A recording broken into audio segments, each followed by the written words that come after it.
deal. And it reminds me of Lucas Shaw's interview with David Ellison, in which he repeatedly expressed his main goal being to make good movies, that he and his sister Megan have grown up, on Hollywood and want to create content that's not sort of AI-driven sequel slop.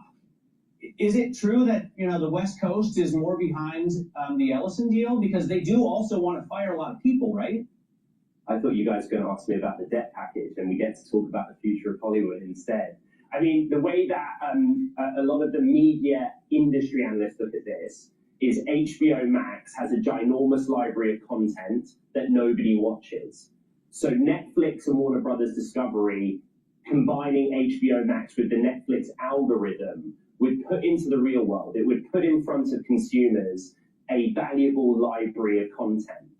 Both companies, Netflix and Paramount Skydance, are actually arguing that they have the better outcome and bid from an antitrust perspective. Although clearly Netflix, from a sort of broad streaming standpoint, would take a bigger market share, which is what the president's talking about.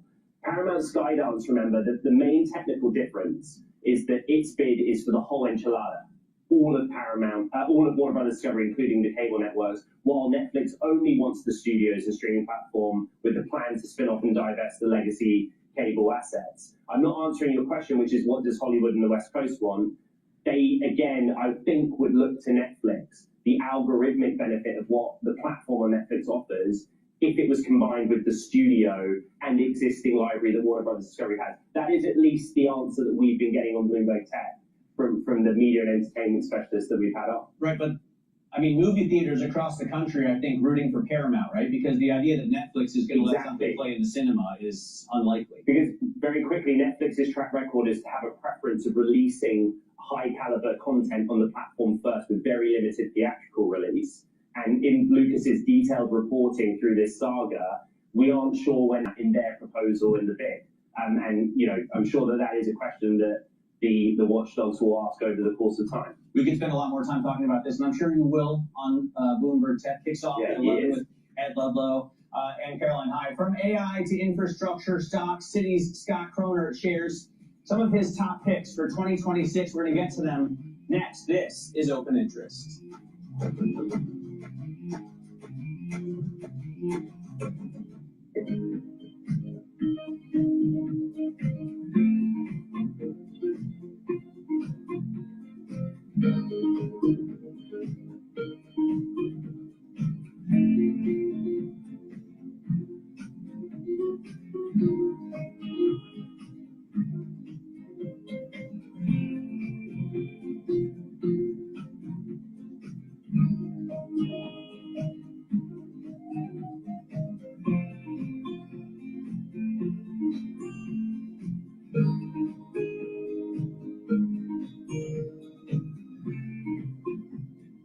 I'm David Weston. Join me each week on Wall Street Week for stories of capitalism from business, markets, economics, tech, and climate. We go on the road for a look at what lies behind the headlines of today and what will likely be the headlines tomorrow. We need more transparency. Oil and gas is still important. They said every citizen should be investing in the market. Accelerate progress in all fields of science. Watch Wall Street Week right here on Bloomberg. More than what you need to know, it's what you need to think about.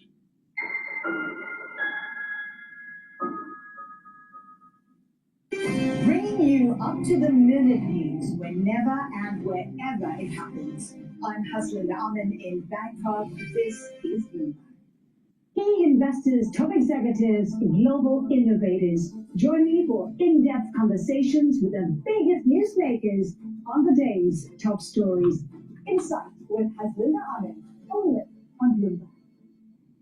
The Middle East and Africa regions are home to some of the biggest deals and fastest growth in the world. Vibrant. Hello, my name is DrPaulCottrell. We are live streaming on Rumble, on YouTube, and simulcasting on X Spaces. You can also watch both versions of the live stream on my website, the-studio-reykjavik.com. Those versions are the larger screen that you're seeing on Rumble and the dashboard of the market telemetry on YouTube. So with that, please help support the work that I do by going to my website and getting the great products that I offer. All these videos are for free. It's through the donations and the support of purchasing the products and being paid members on different platforms that allows me to do these videos for free. All this content is for free. I don't put stuff behind a paywall. Please help support my work. You can donate on my website, the-studio-reykjavik.com. You can donate through Stripe, PayPal, or Buy Me a Coffee. You can also be a paid member to my Patreon and my Substack. You can also follow me on X, GETTR, TikTok, many different ways to follow my work. Please share the links and ask your social media to follow me. We're going to go over mostly the strategic plan that Trump just released, how it parlays in a larger geopolitical defense strategy within the Asian theater. Also, we're going to be going over the different markets. I'm going to give you some advice on where you can make some money in the market. Right now, the futures market for the S&P 500 is at 6,846. We're going to be opening up in the New York session for cash, the cash positions within about 6 minutes or so. Thank you for joining. I greatly appreciate it. Please go to my store, the-studio-reykjavik.com. Get the Cleanse or the Max 35. Cleanse is 30 parts per million. Max 35 is 35 parts per million. They're at different price points, but you take them the same way. Teaspoon a day, swish it in your mouth, gargle, about 20 seconds, 30 seconds, and then swallow.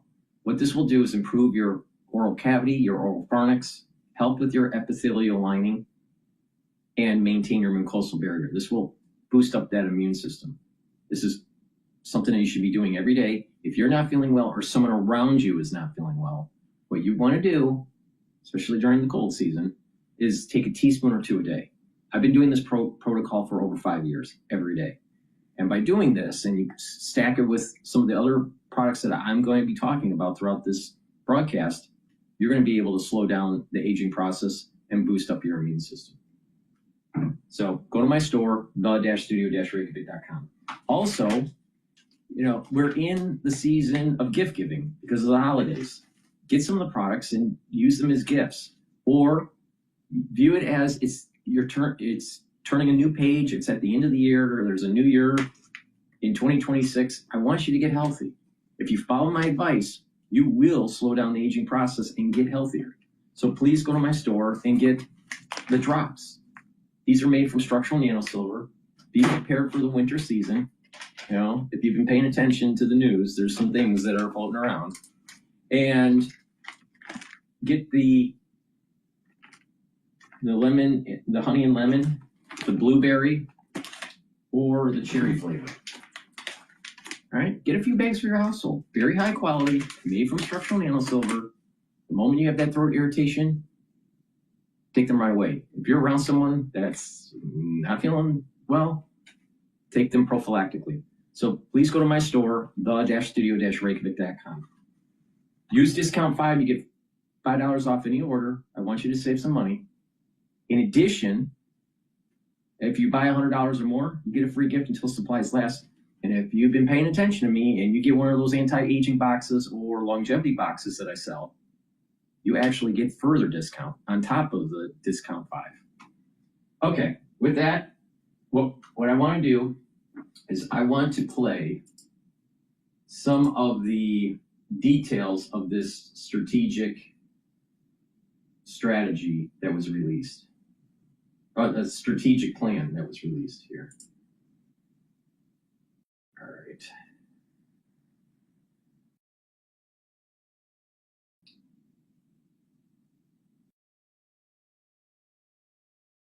Okay. I want to play G0 first in their perspective.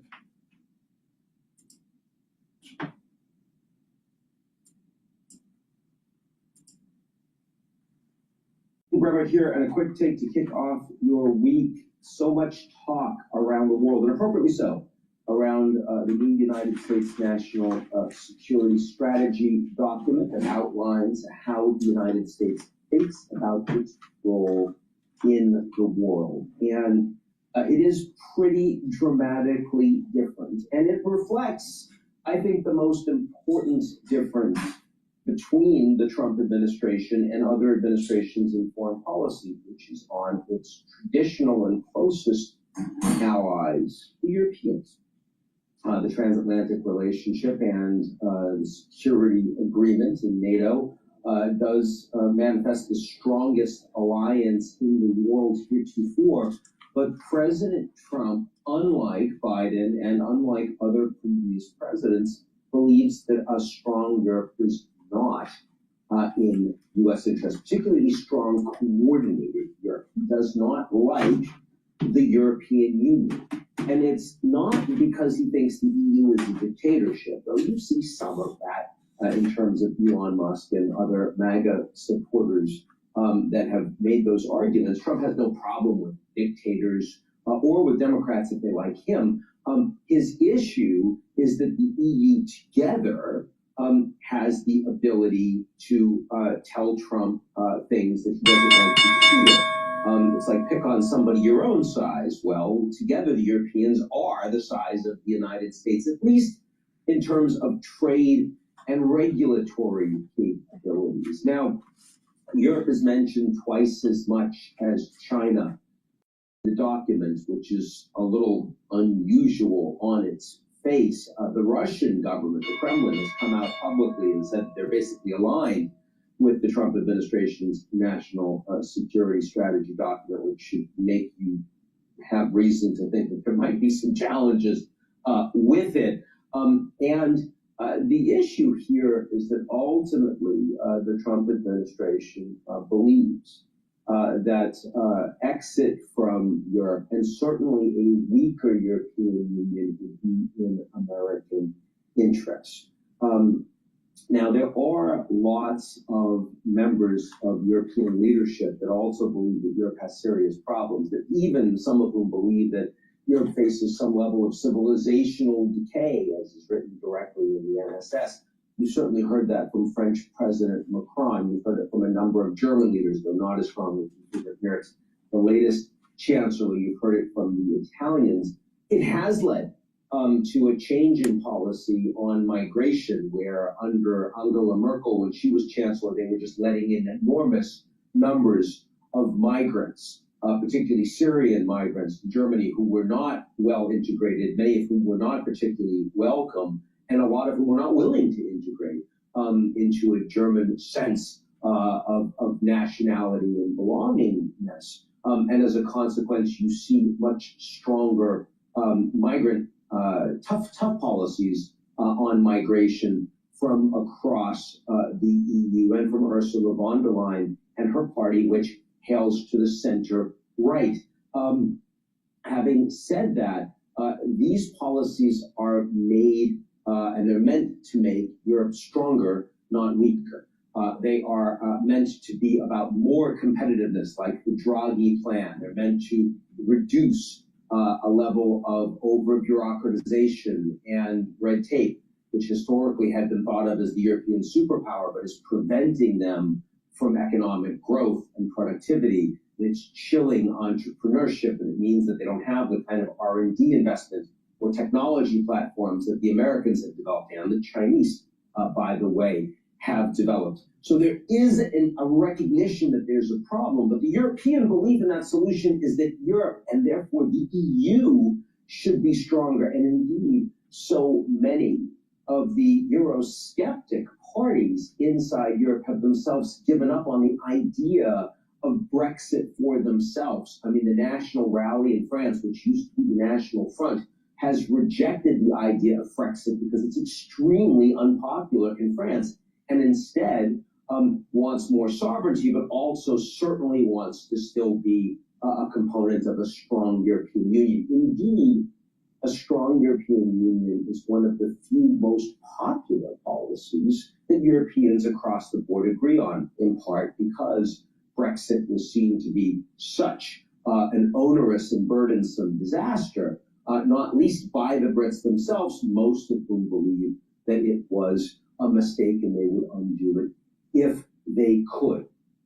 So that is the real takeaway here. The fact that the Europeans have been willing and capable to really act on Ukraine, where they see the Russians as an existential threat to their own security. So if the United States isn't going to spend as much money, in fact, now the U.S. is spending almost no U.S. taxpayer money on Ukraine, the Europeans are paying for almost all of it. And that gives them influence, gives them veto power on what the outcomes will be, no matter what Trump happens to say when he meets with Zelensky or when he talks with Putin on the phone. That has mattered for the Europeans, but the Europeans have not yet seen the United States as a principal threat or principal adversary. That is changing. There was some of that with J.D. Vance when he spoke at the Munich Security Conference last February. There's a lot more of it when his statements towards Europe reflect the actual policy of the U.S. in the NSS. And I think that a big part of that is that Rubio's not doing the principal drafting. He's trusted, but he's like on Venezuela, he's on Ukraine, he's driving the policies.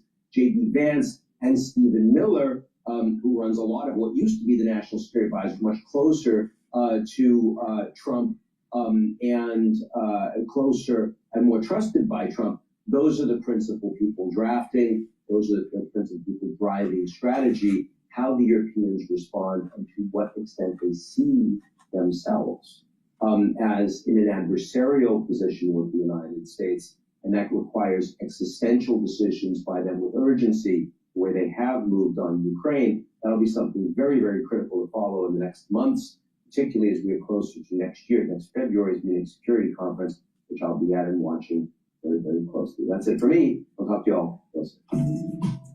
What you're going to notice with some of these videos is that they're going to demonize Trump's strategy because it's pivoting away from Europe and focusing more in our hemisphere, the Western Hemisphere, and also the strategic positioning in Asia. Now, if you take it just by face value of the wording, you would think that it's more capitulating to China. But I think you need to pay attention to the first pieces that are being moved on the chessboard here. Venezuela is a key first move for the United States. We need to secure that region, make sure that we have full dominant control of the Panama Canal, and that we have access to rare earth materials. And then we're selling arms to our allies in the Pacific theater. That's South Korea, Japan, Taiwan, Australia, New Zealand, the Philippines, right? India is also part of this strategic alliance. And as they build up and prepare, then the United States will start moving forward. Now, I think that the strategic plan from the United States side is try to prevent China from invading Taiwan during the Trump administration. Trump's administration ends January 20th or so of 2029. All right? And that I think that the next president will take this even further, and it's probably that president that's going to be a kinetic war with China, not Trump. I have my reservations on this. I think that Trump should be the one that does it, but Trump's probably going to chicken out on this. But this is a strategic move that's going to be multiple year to actually defend the 9-dash line. Because you have to remember that if China takes Taiwan, freedom of navigation for our allies and for ourselves will be circumvented. Okay, so let's listen in to some of the other critiques of this strategy.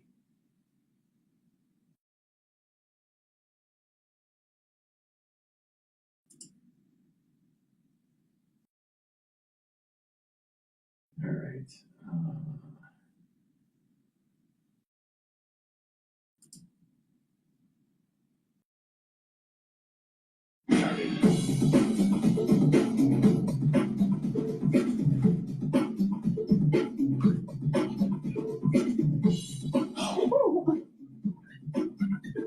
So, do I get to eat them now?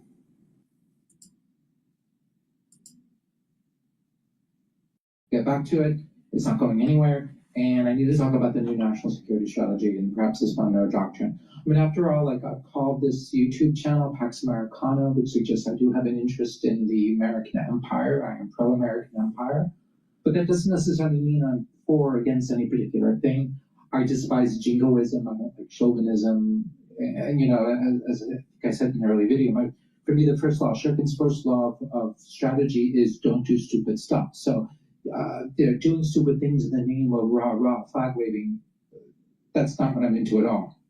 I just want to talk about the national security strategy because I have noticed on social media that a lot of the so-called foreign policy elites, of which I guess I must say I am a member, have been dogpiling on top of it, saying this is the worst thing ever. There's been a lot of gnashing of teeth and clutching of pearls, and oh my God, you know, the sky is falling. And anytime I see that happen, where the mob dogpiles on something, and you see these people going on about how the sky is falling, my inclination is actually just to sort of step back and run the other direction, or maybe say, like, hold on, guys, like, is the sky really falling? Should we really be dogpiling onto this? Or maybe we need to be a little bit more thoughtful before we make a decision. So I want to be open-minded about the national security strategy. So what I did is I took the time to read it, which is why I didn't immediately respond the way it seems like everybody else did. I took that time to read it, to reflect. And there are some things I like about it, some things I don't like about it, some things I think are downright weird or possibly even scary. There's good stuff, bad stuff, and ugly, which is hence the title of this video. So what I want to do in this video is I want to go over these things and talk about what's good, what's bad, what's ugly. My name is Michael Shirkin, and welcome to my YouTube channel, Pax Americana, a conversation about world affairs, global conflict, military strategy, and anything else that happens to be on my mind. If you like this video, please hit like and subscribe. It's extremely helpful. And if you feel so inspired, feel free to throw some money. Make sure you subscribe to my channel. It's for free. And also go to my store, the-studio-reykjavik.com, and get the products that will help with your health. The structural nano silver soaps will help with the health of your skin. Very high quality. You can get it in peppermint, lavender, also in charcoal tea tree and lemongrass. So go to my store, get the structural nano silver soaps, get a few bars for your household.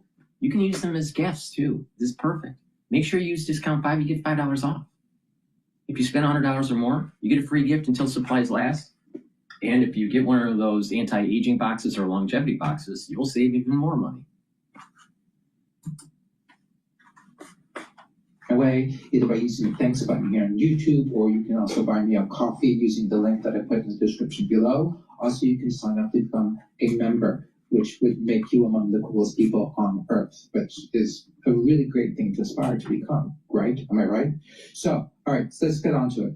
Part 1, the good. Now, by good, I wish to include both things that I think are good and endorse, and things that I think, well, it's reasonable. I can't discount out of hand and welcome the debate. Like, this is interesting. I might not have gone with this choice, but okay, let's talk about it. Let's have a debate about it because this is really interesting. So the very biggest example of this, and perhaps the most interesting and distinguishing feature of the national security strategy, good or bad, depending, I want to have debate, is its shift, its pivot towards not the Indo-Pacific, but the Western Hemisphere. It's interesting. Previous documents have all talked about the pivot to the Indo-Pacific. It's gone now. Now it's all about the Western Hemisphere, hence Trump's rhetoric about the Trump corollary to the Monroe Doctrine. Now, the Monroe Doctrine, for those of you who might not be familiar with it, particularly, I guess, if you're not part of my American audience, and a lot of you are not American, Monroe Doctrine is something that President James Monroe came up with in 1823, in which he basically said... Let me just interject here. I think what's happening is that China's going to be belligerent. It's going to continue to escalate in the region by doing these war games in the air and in the sea. All right? That's going to create strife, worry with our allies. They're going to go and start buying weapons from the United States.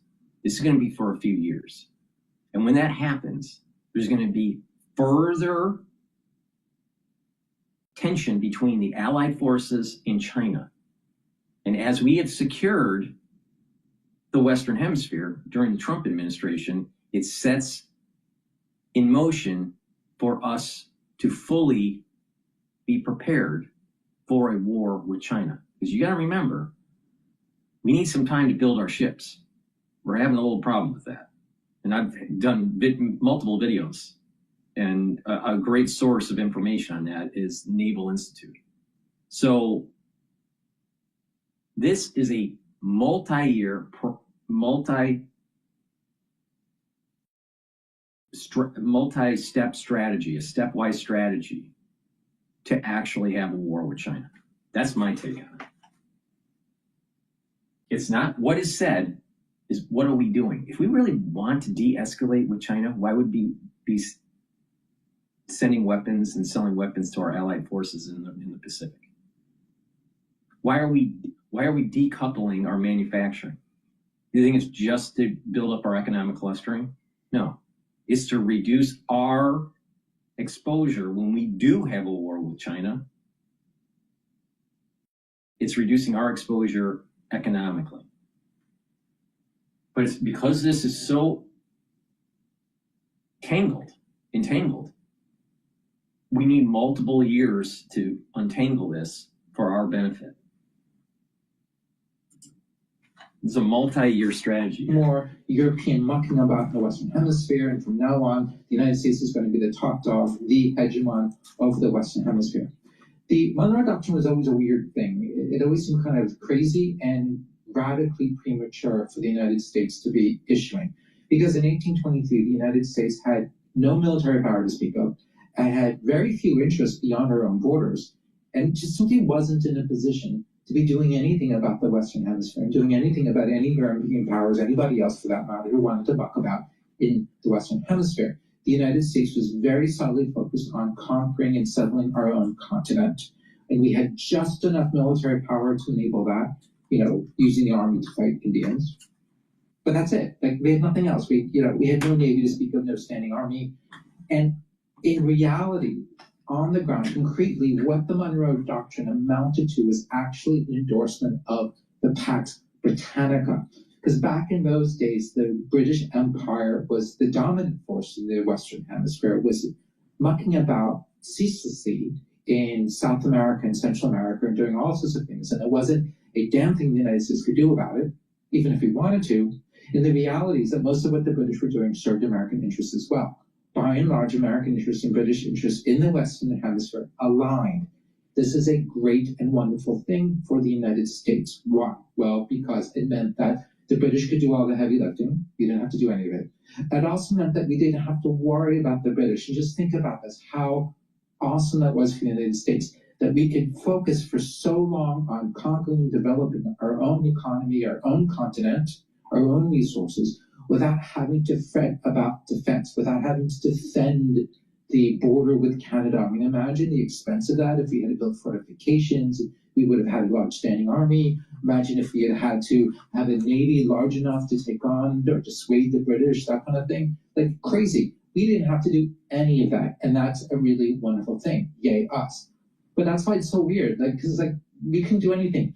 To my knowledge, I'm not a U.S. foreign policy, 19th century U.S. foreign policy expert, but I'm under the impression that the only time the United States was ever in a position to throw its weight around in the Western Hemisphere against the interests of the European power was when President Lincoln in the 1860s helped encourage the French to leave Mexico, because I believe he sent the French, who Napoleon III was mucking about. There was an empire in Mexico and doing all sorts of crazy things. The Lincoln sent a message saying, get the hell out. And at the time, because it's the height of the Civil War, the United States had this gigantic military power and could have taken on France.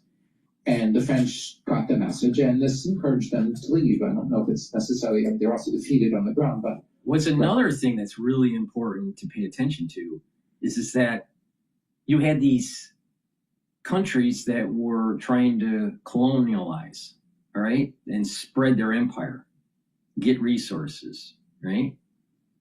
And they were competing with each other, France and England and Spain, right? But as they were starting to have internal strife in the country and strife amongst each other within the European theater, they had to withdraw. All right. And there was, as Napoleon was moving through Europe, and then eventually he loses, right? You know, as he tries to fight Russia. That's a moment in time where France no longer really could be an empire. And so places like the United States, places like South America, places like Mexico, it set up in motion that these empires that were built up started to decline, and local regions were able to consolidate. So this is the Monroe Doctrine, that where local regions are consolidating, and that these empires, England, France, Spain, were in decline as they were moving closer and closer towards World War I. All right? Now, history rhymes. It doesn't repeat. All right? So the United States is realizing that, well, wait a minute here, there's going to be a war in Asia. It's probably better to actually we fund it. We send weapons, we sell weapons, just like we were selling weapons in World War I and World War II, right? Before we really became engaged in the war. Let them fight it out in Asia.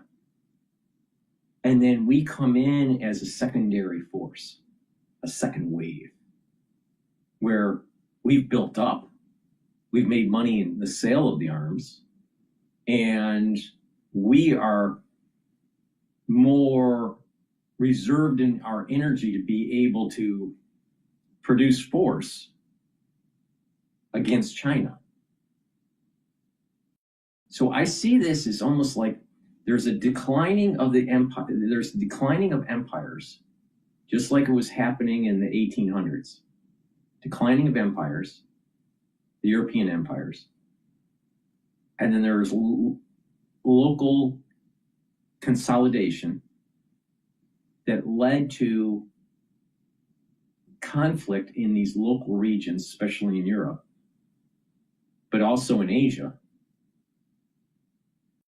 that led to World War I and World War II.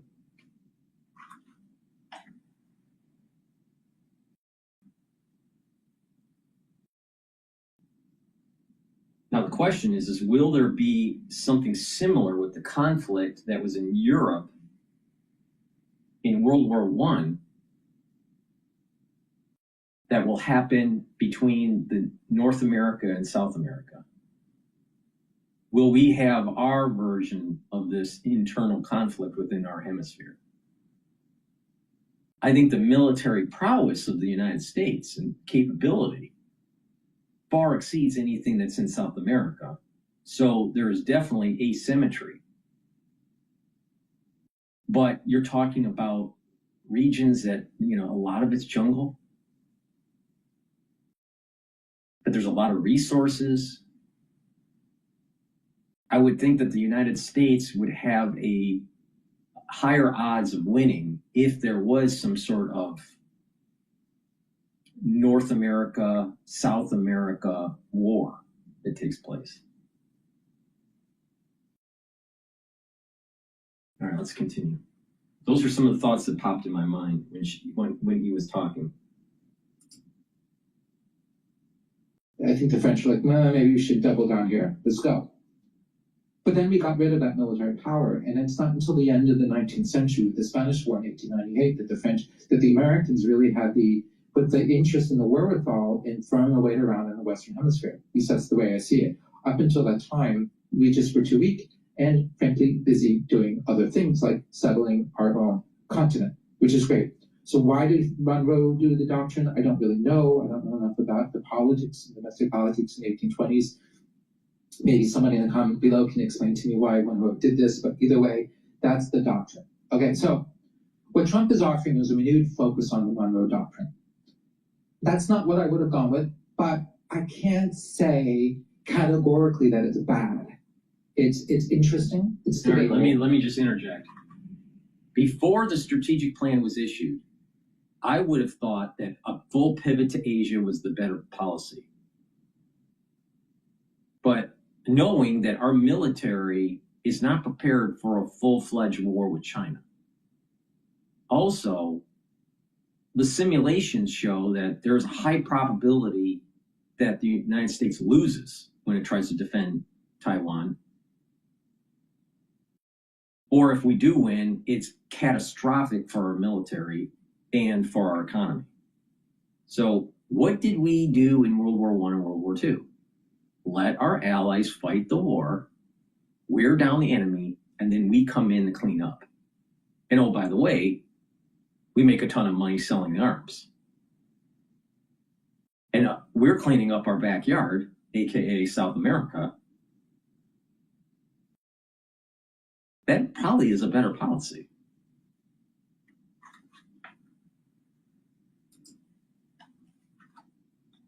And it also kind of makes sense in some regards. For example, if you think about the sorts of issues that affect Americans in their day-to-day lives, what affects us?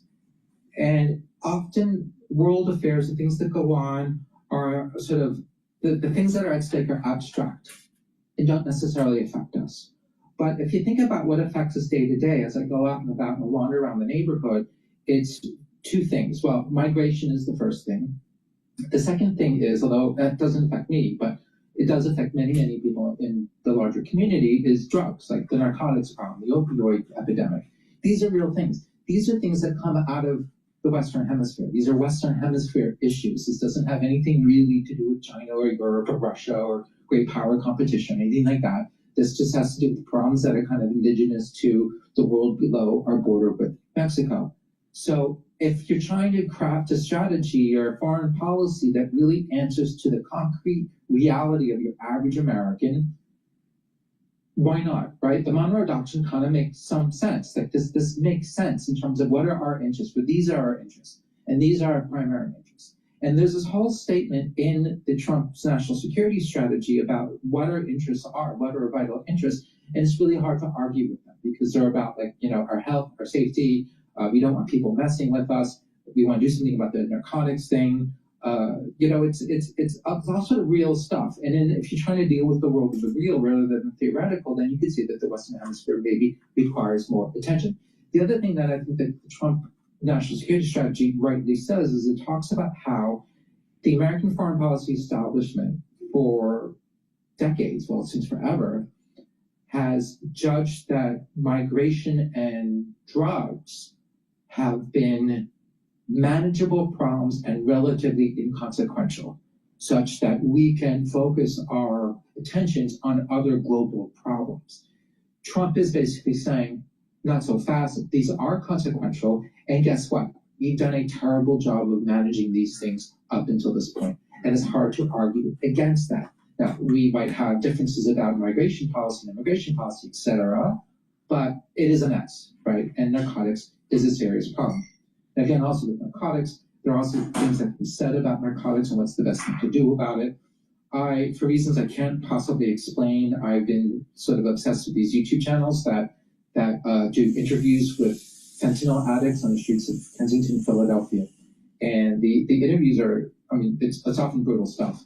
But among the things that these interviews demonstrate very clearly is that these addicts have lots and lots of problems. And simply cutting off the supply of a certain kind of drug doesn't necessarily going to solve any of their problems. Chances are they're just going to move on to some other drug. And getting them off the streets and helping them deal with their Another thing that's important to understand about the strategy is that put it in the context of the Jewish lobbying group. The Jewish lobbying group is going to want the Trump administration to be focused in the Middle East, right? And also the effects of the Middle East on Europe. But if Trump focuses more on North America, South America, Central America, and strategically selling weapons in the Asian theater and coordinating with our allies, and decoupling from China, the Jewish lobbying group doesn't have that much of a claw on the Trump administration. And so Israel will start to decline in relevance with its lobbying group. Now they're going to try to create strife. They're going to the Jewish lobbying group is going to try to talk to senators and representatives and say that this policy is bad and that there needs to be more attention to Ukraine and the Middle East and all this. I think those individuals, many, not all, many of them they're saying this because they're aligned with the lobbying group by Israel. Now, I personally think that there's too much meddling of Israel in our politics. I think that there is way too much reliance on our electoral process through PAC money, through lobbying groups that are affiliated with the Israelis.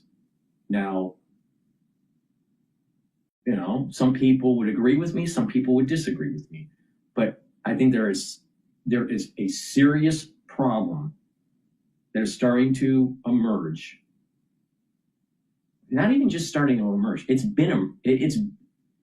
not emerging. It's been around for a while.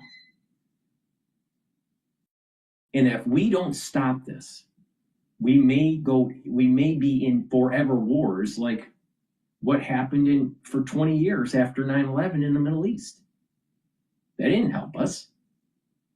And is Israel really on our, in our benefit? Now, I'm not trying to say that we need to be isolationists or anything like that. I think we need to be mindful of what's going on in the Middle East, but in terms of our economic survival, in terms of our long-term next 250 years, us focusing on Asia in our hemisphere, are very important. It's not just our hemisphere. Our hemisphere is the first stage to a war with China. Now, I have my reasons why I think we need to have a war with China. But the thing is that Israel's lobbying, I think, they're going to try to demonize Trump and this new strategic vision or resurrection, because it's very close to the Monroe Doctrine. It's really the Monroe Doctrine with a disdain for China. Let's put it that way.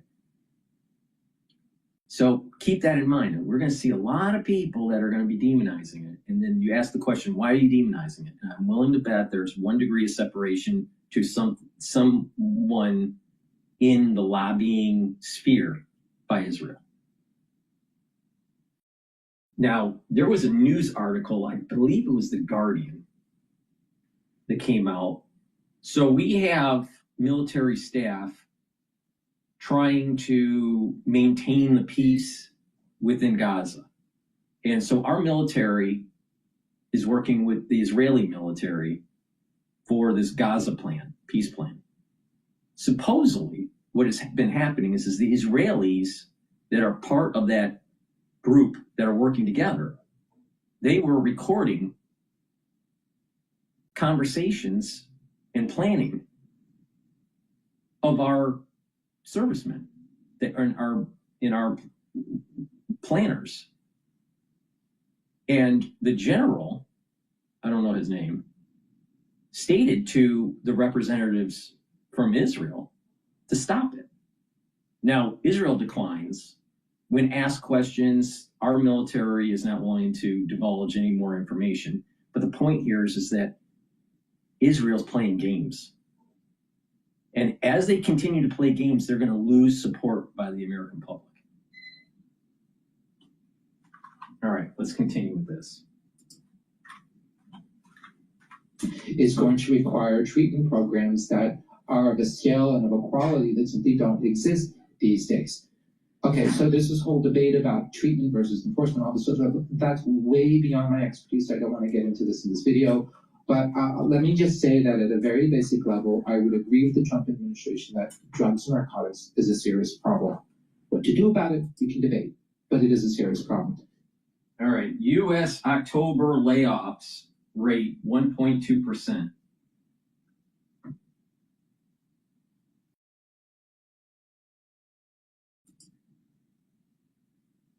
One thing with migration, what do you do about that?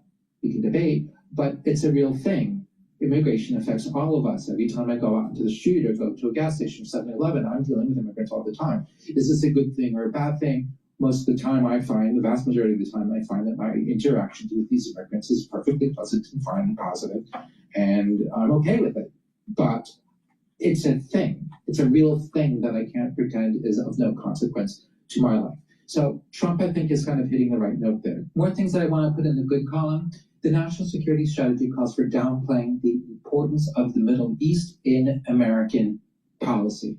Basically, the idea is that because we are less dependent on energy, on the oil and gas that comes out of the Middle East, we should care less about what goes on and get less involved. And this is also a reason for doing more to reduce our dependence on Middle Eastern energy. The less dependent we are on energy from the Middle East, the less we need to care about what happens there, and less involved we have to be in what happens in that part of the world. And this is a point that I'm making about the Israeli lobbying group. If we decouple from the reliance of energy by the Middle East, especially Saudi Arabia, and we are more aligned with rare earths in our hemisphere, especially in South America, and dominating the energy sector, not just in the United States, but also in South America, then we are much better positioned if we have to go to war with China, post-Trump. And we won't care too much about Israel. And the thing is that Israel has been doing this to themselves by over-lobbying. There is such a thing as over-lobbying. And if you've been paying attention to what's been going on in the news the last 6 months, there is a big push that's really anti-Netanyahu, all right? You can take it even further, anti-Zionism. But the thing is that Israel has gone too far in trying to control our politics. And as we decouple from the Middle East, the importance of Netanyahu starts to dwindle. I hardly endorse these ideas.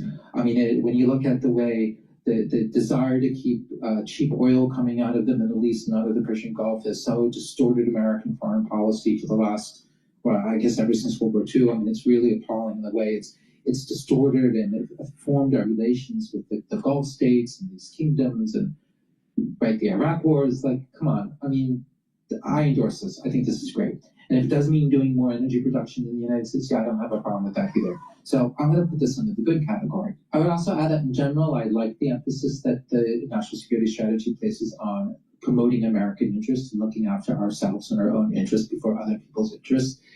And I think that it's true that previous administrations, ever since World War II, have been remarkably overly indulgent of countries and multinational organizations, many of which we created, of their actions that are against American interests, that they do things that are against their interests, that these organizations have done things that are against their interests. And we kind of put up with this side of the sense of noblesse, or the sense of like, oh, we don't, doesn't really matter. Look at the United Nations, which we created. we created the United Nations. It exists because of the United States, and often it does things that are contrary to American interests.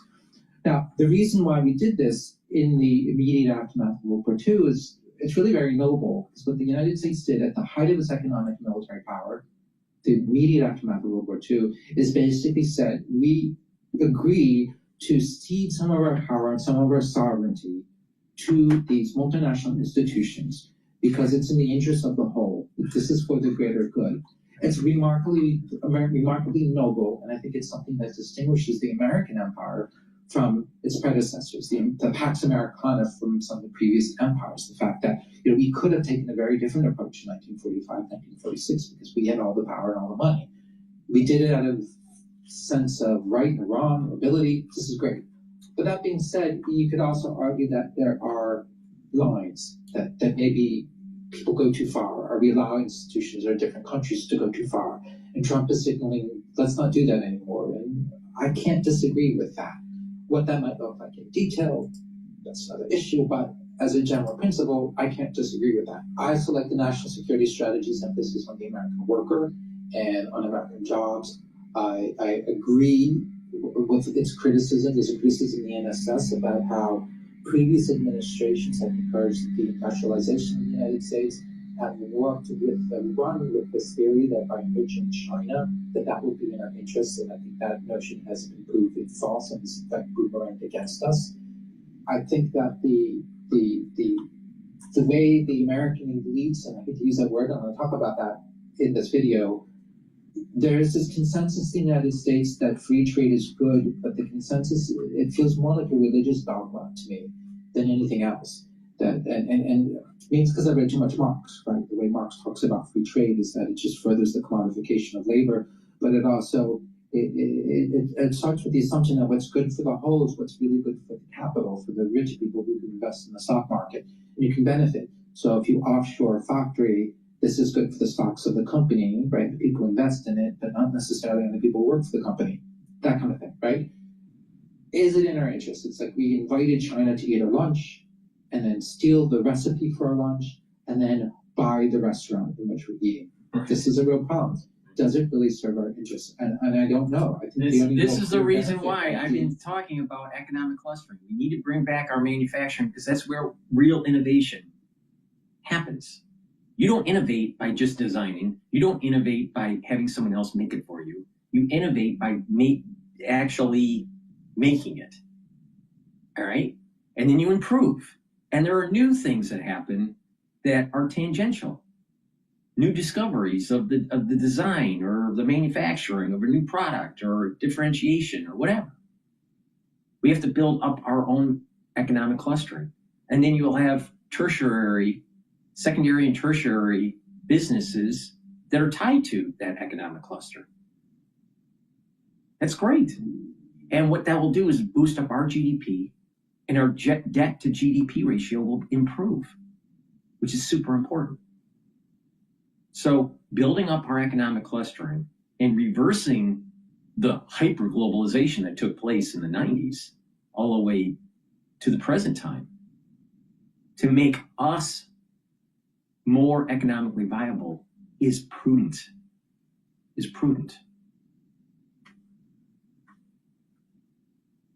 Now, what that means is that more people will be hired that are American.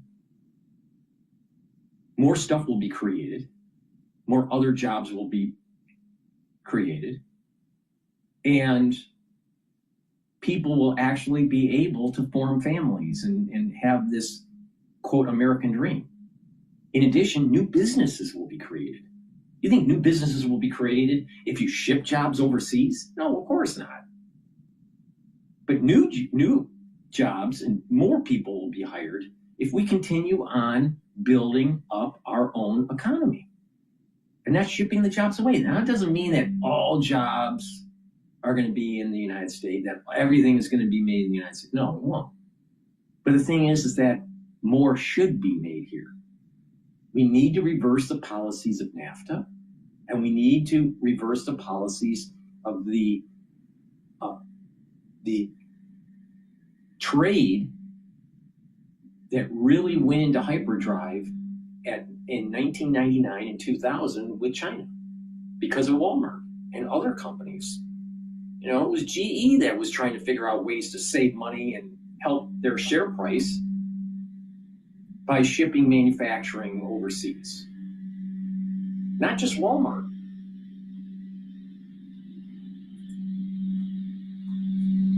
And offshoring is the fact that we have effectively offshored our industrial pollution. As a result, the waterways and the air of the United States is about cleaner than it's been in a very, very long time because all the pollution is somewhere else, like in China. So, yes. Well, that being said, the rhetoric in favor of the American worker that you see in sort of Trump documents, Trumpist documents like the national security strategy, often is not matched by reality. And this is a part of the problem with Trump administration, but really all administrations, is that yes, but what about, right? So we're going to put the interest in the American workers first. Great. But then when you look at details, you think, like, is that true? Is that what's really, really, really going on? So, for example, tariffs hurt the American workers because tariffs make everything expensive. Tariffs, in theory, are going to help create jobs in the United States. Is that true? Has it actually happened? And have the benefits outweigh the costs? It's really hard to say. I don't really know. Also, I believe if you're serious about reindustrialization, that's going to require certain things that I don't see being done, certain kinds of like investment policies, industrial policies, things to encourage investment, encourage the retraining, encourage the professional education. There's so many things that you have to do to make it possible for, let's say, if Apple really wanted to make iPhones in the United States. It's easier said than done. They don't have the industrial engineers. They don't have the ability. Never mind the This guy doesn't know what he's talking about. You know how many industrial engineers we're actually producing in the United States? Actually, quite a lot. All you got to do is take a look at an art school or a tech school. Find out how many are going into product design or industrial design and how many they're produced. There's thousands. Engineers, thousands. There are engineers that are being produced that can't find a job right now.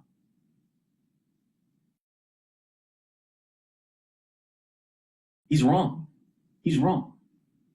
I know he's wrong. I worked in this industry in automotive. I know the whole game and what happened. Pre-NAFTA, during NAFTA, post-NAFTA. I've seen it all. All right? He's wrong. Just go to Grok and ask. Let's do a real live, all right, question with Grok. Hey, I love Grok. Grok is great. All right, how many USA graduates in industrial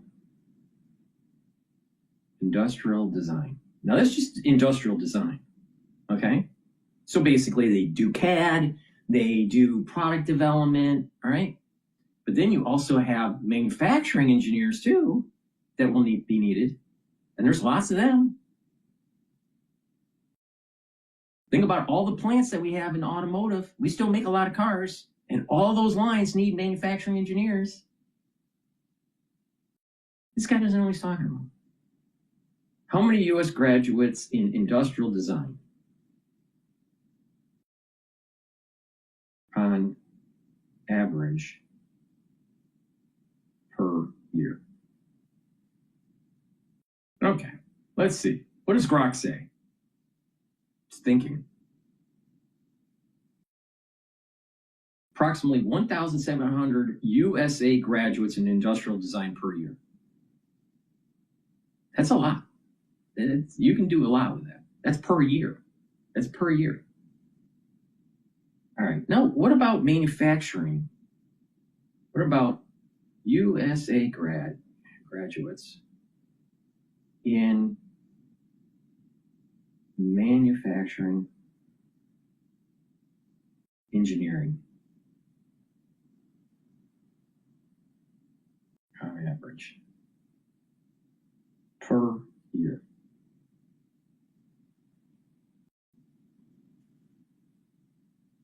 Thinking. All right, about 1,950 U.S. graduates in manufacturing engineering per year, according to NC NCES, which is National Center of Education Statistics. It's also stating that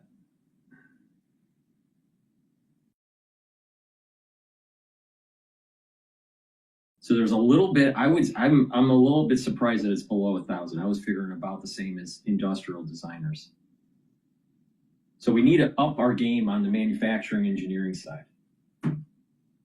But all that is like saying, hey, students, you get a discount on your tuition. You know how fast manufacturing engineering will happen? Now, there's less people going into manufacturing engineering because everyone for the last 35 years has been here, and then it's been going to China.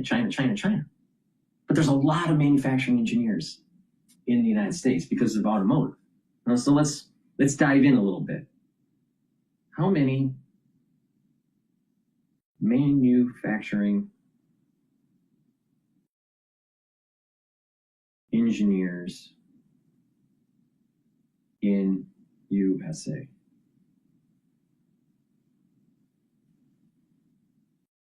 $150,000.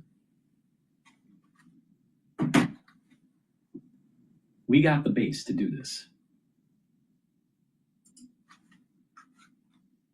The parts.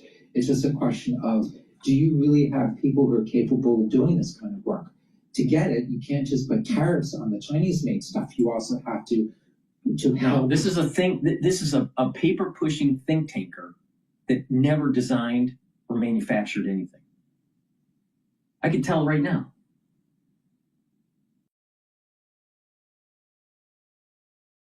We have the base.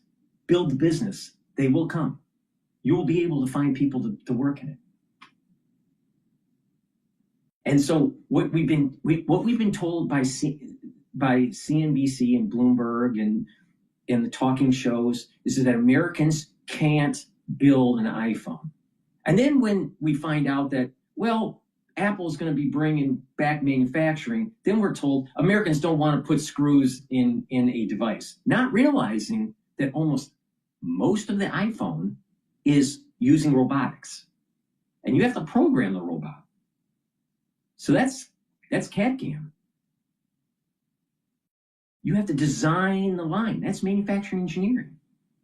And these different stations, that's all CAD'd out. And then you have to build it. You have to make the parts and build the assembly line. There's a lot of money doing that. And then there's the statistics and the quality control of knowing what part should be put with another part. Do you think that the glass on the phone and the housing of the phone are just random? No. You have computer vision that's measuring the actual glass top and measuring through computer vision the housing. And it knows within tenths, if not hundredths of an inch, what the best fit would be within what lot. And the computer will pick what lens will fit the best with what housing. It's not random. Do you think a human being's doing that? No, it's computer vision. Have you looked at an iPhone? Where's the damn screw?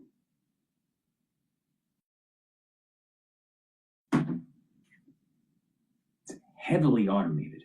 Heavily automated. What you need is a human being to design the line. What you need is human beings watching the line. You need human beings doing the quality control. You need human beings to make the tools and build the assembly line.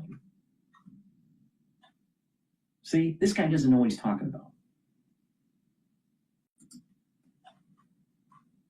Nourish available labor that can do this kind of work, etc. So it's an incomplete policy, and it's often an incoherent policy, even if in principle I endorse the intent. It's incoherent to him because he's never built anything. It's incoherent for him because how many times has he actually walked a line? How many times has he actually looked at a manufacturing line in the United States? Does he know CAD? Does he even understand the major advances in CAD technology? Especially with AI generation? Beware of the think tanker. He doesn't even, it's incoherent because he doesn't understand the technology.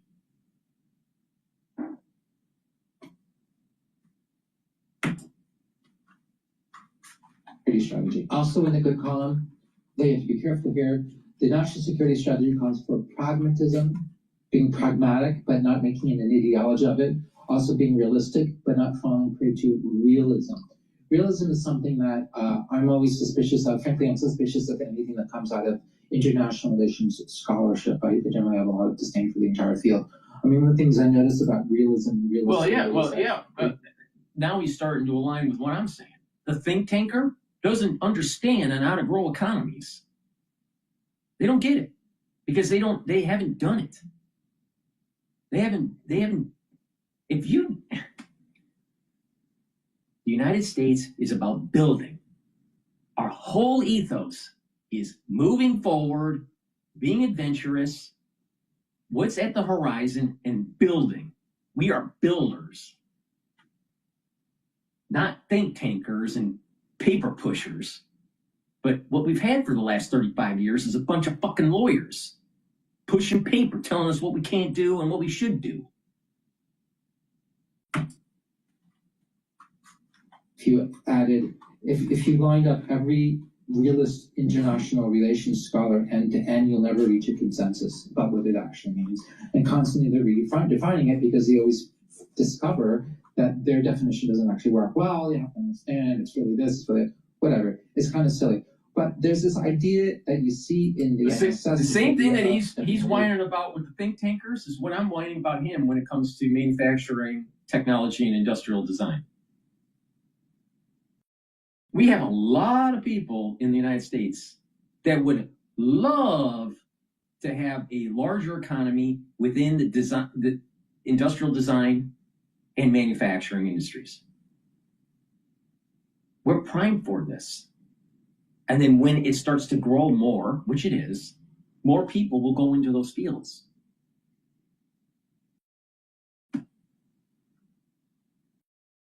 If you have someone that is young, that's trying to figure out what they want to do with their life, what you should have them do, male or female, don't go into law, don't go into medicine, go into engineering, go into industrial design. Now, some people, they're not that artistic, or, they don't know, they don't draw well or whatever. But get them involved in something that is engineering or in design or in CAD. They will make more money than your average doctor.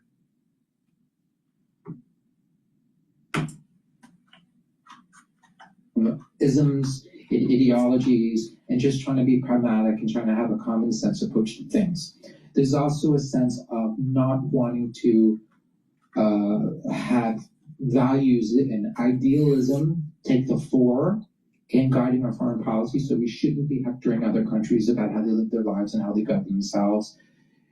But also we can't renounce values, and this is where the NSS tries to say there's a balance to be drawn, and it's not calling for the renunciation of values and ideals, just for rebalancing. And I guess I agree with that, but I'm really worried because I think it's a slippery slope. It's too easy. It's easy to go from saying, all right, it's unrealistic, it's not helpful for idealism to guide our foreign policy, to slip into the sort of cynical, we have no values. Right, there are no good people or bad people. There's just business. It's all just sort of interest, and then you can kind of become cynical, and then you can go too far. So, but in and of itself, this idea of rebalancing is not something that I disagree with, particularly because I do find that that values-based idealism, idealistic approaches to foreign policy are just not realistic, and I don't think to get as far, although they might be very satisfying, perhaps for the proponents, because we can feel good about ourselves because we're engaged in the right kind of virtual signaling, even if we're not actually affecting any improvement on the ground. Well, I think what it is it's the difference between romanticism and pragmatism. We need to be pragmatic.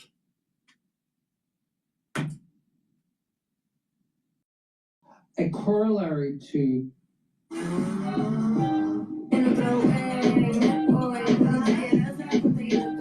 No, wait, I missed it. I can't rewind it.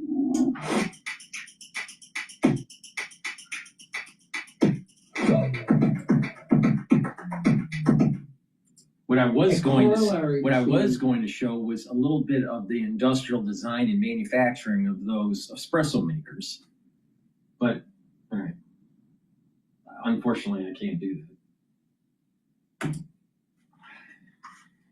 National security strategies embrace or re-embrace of the Monroe Doctrine is the administration's abandonment of the paradigm of great power competition.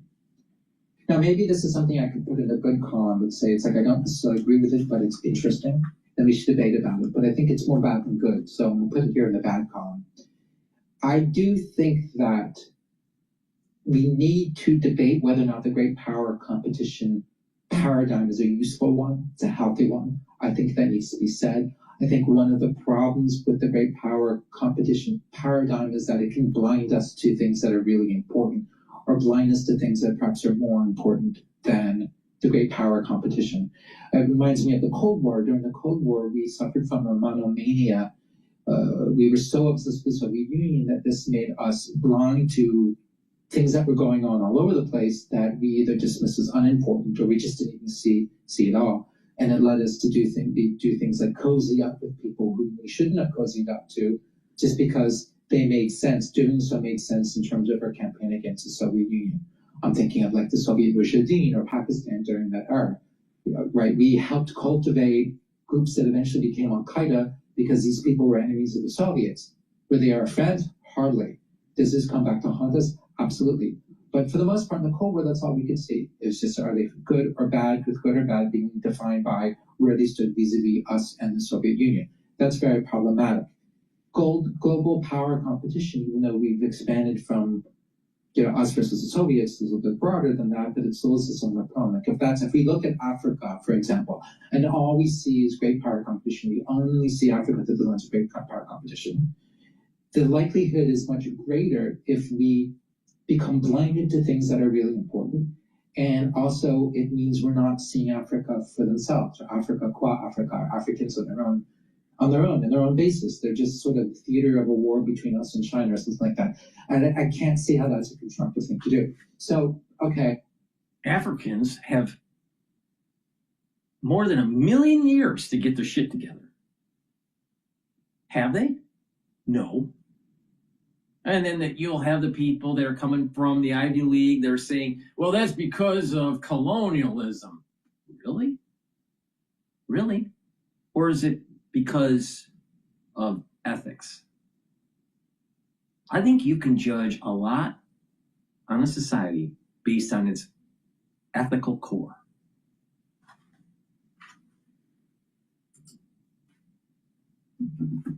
Not all bad, not in principle bad. But when you look at the way it's expressed in the national security strategy, it's expressed in two ways. First of all, China is acknowledged, but the threat of China, the way it talks about China, is markedly different from the way you would see it in other documents, where China is no longer the pacing threat or a great rival. It's just sort of like it's an economic competitor. It's much more a competitor. And we need to be worried about this because we need to make sure that the Chinese can't cut off our access to the South China Sea or take over or diminish our access to strategic minerals and to our supply chains that we need for our industry. But there's not that much talk about China in this whole thing. It's really interesting. It gets worse, though, when it talks about Russia, because the national security strategy basically dismisses Russia as a serious threat in any way, shape, or form. And it goes further than that. The national security strategy makes clear that the threat in Europe is not Russia. No. The threat is the European Union. The European Union is the threat because the European Union is undermining the viability and the confidence of the European sovereign nation states, and is making the Europeans weak, making them lose confidence. And according to the national security strategy, the problem isn't, again, it's not Russia. It's not that Russia invaded Ukraine, is trying to destroy Ukraine. or is trying to have this revision, is trying to rebuild the Russian Empire or anything like that. No. The problem is that Europeans, because they perceive themselves as weak, are freaked out about the Russian threat. And that's the real danger here. It's not Russia, it's the Europeans and their overreaction to the Russian threat.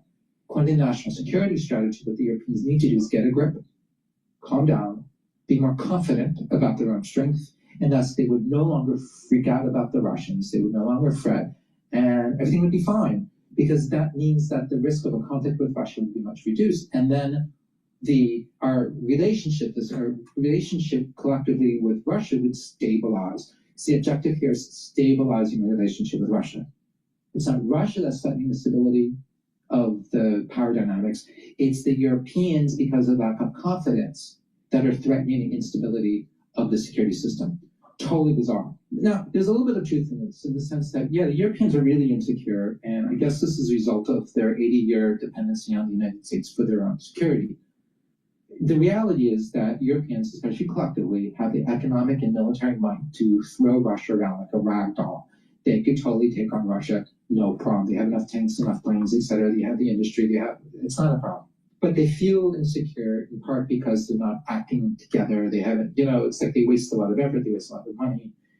So there's some truth to this, but also it seems to me that the answer isn't weakening, let's say, the European Union in favor of these independent nations, sovereign states. It's rather strengthening the European Union, because it's only collectively that European countries have the power to deal with Russia and to shrug off the Russians, not individually as separate states. The whole thing about the European Union is really part of some very strange kind of rhetoric and ideology that you find in the national security strategy that is hostile towards what I'm going to call liberal culture.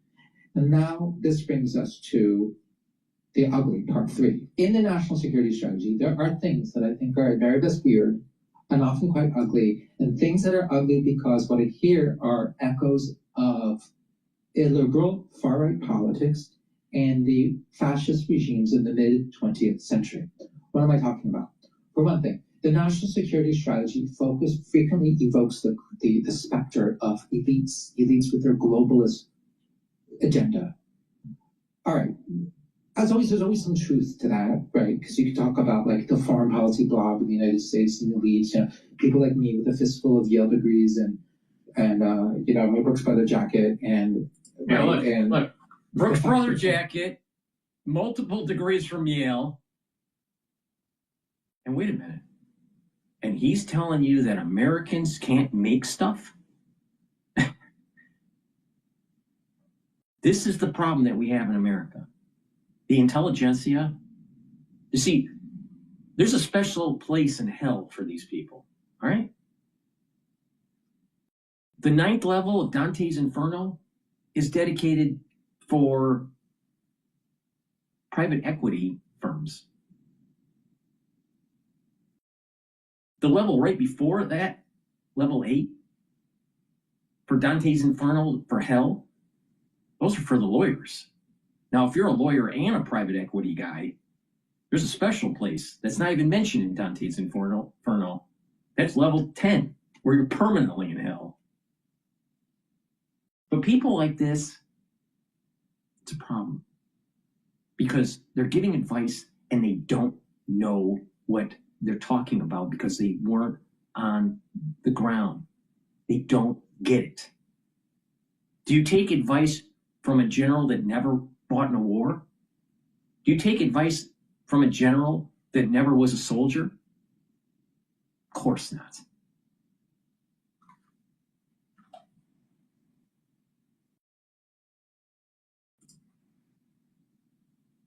Many of us have sort of a consensus about certain kinds of things, right? And maybe we're out of touch with the masses of America, maybe, right? But the rhetoric... Of course they are. And not only that, why is he buying a Brooks Brother blazer? He should have bought a Ralph Lauren blazer. What the hell's wrong with this guy? Elites and globalists. So often in history is the stuff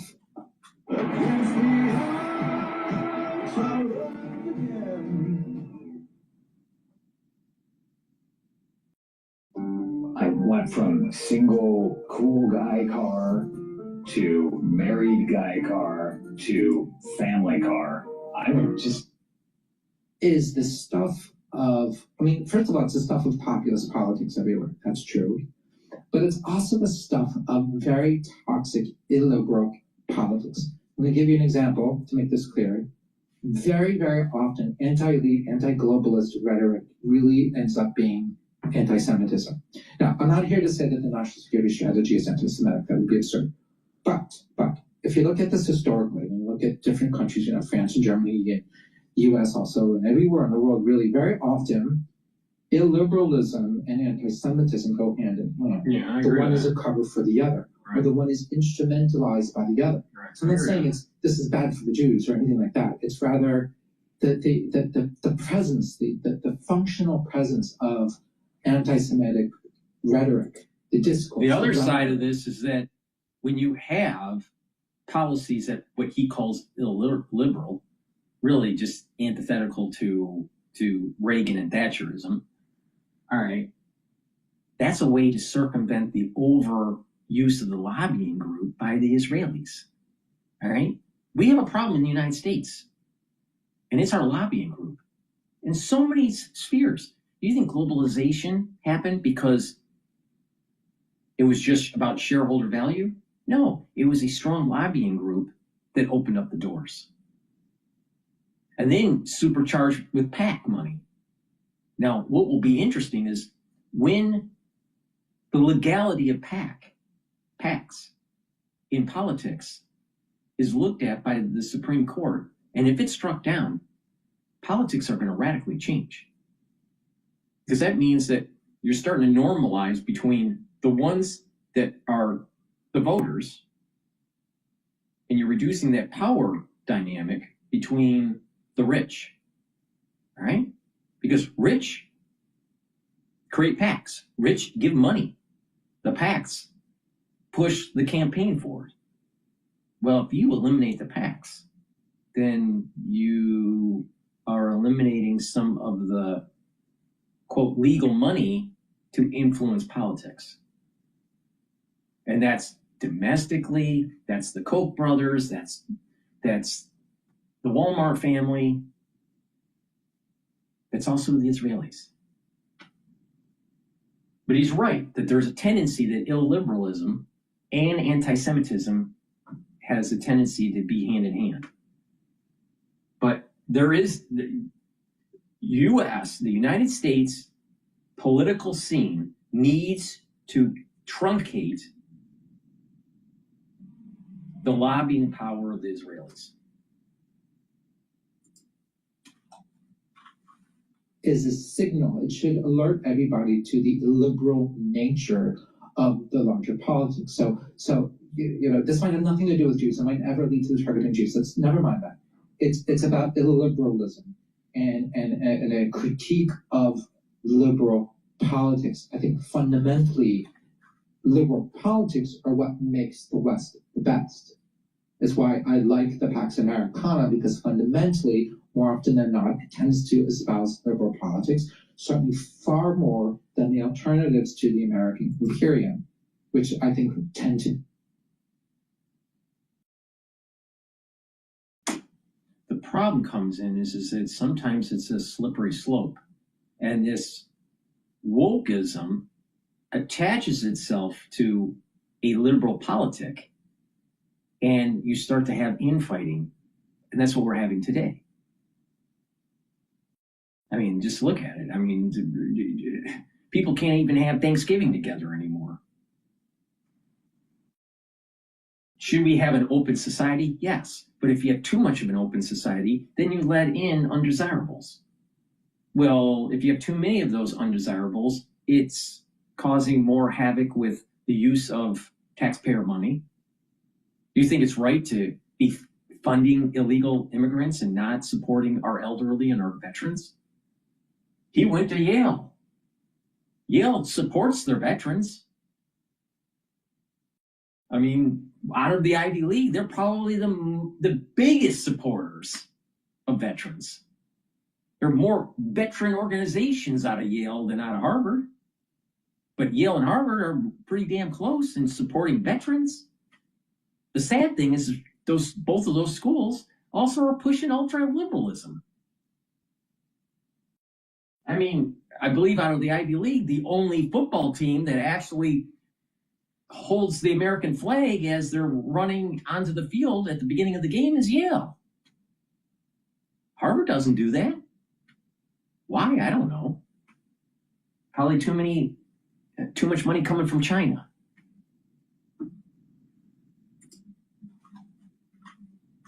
Very, very illiberal. I mean, for China, liberalism is good. I don't mean Hillary Clinton or Nancy Pelosi liberalism. I mean like classic liberalism that emerged in the Enlightenment, the 19th century, the liberalism of the founding fathers and Madison Monroe, and British Constitution. Being an open society, not a closed society. Not being, not being dictatorial, or what he called an empire, imperial. It's literally, in terms of economics, it's Reagan and Thatcherism. But we want an open society. We want a society that has enlightenment. The problem comes in is that if you're too open, too porous, then you get poisonous venom in your society. So there needs to be a means through the Enlightenment or these liberal policies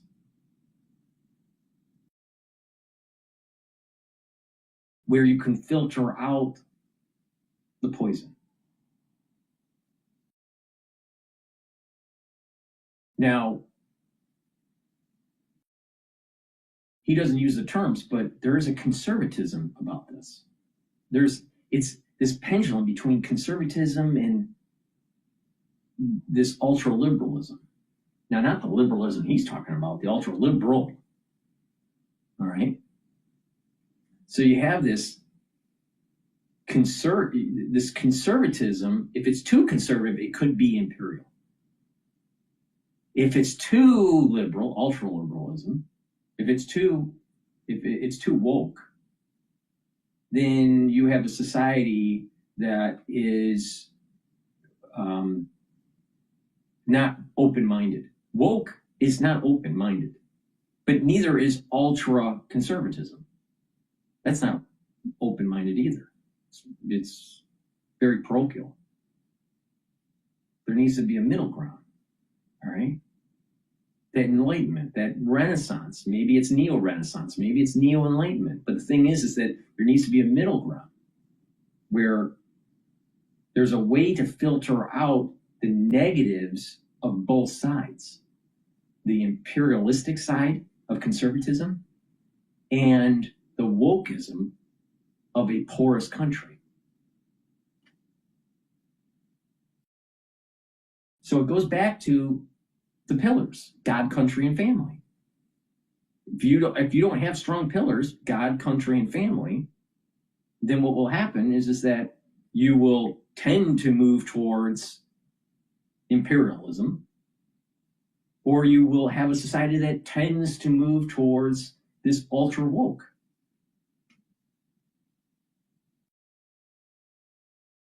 See, the problem is that the liberal has hijacked the meaning of liberalism.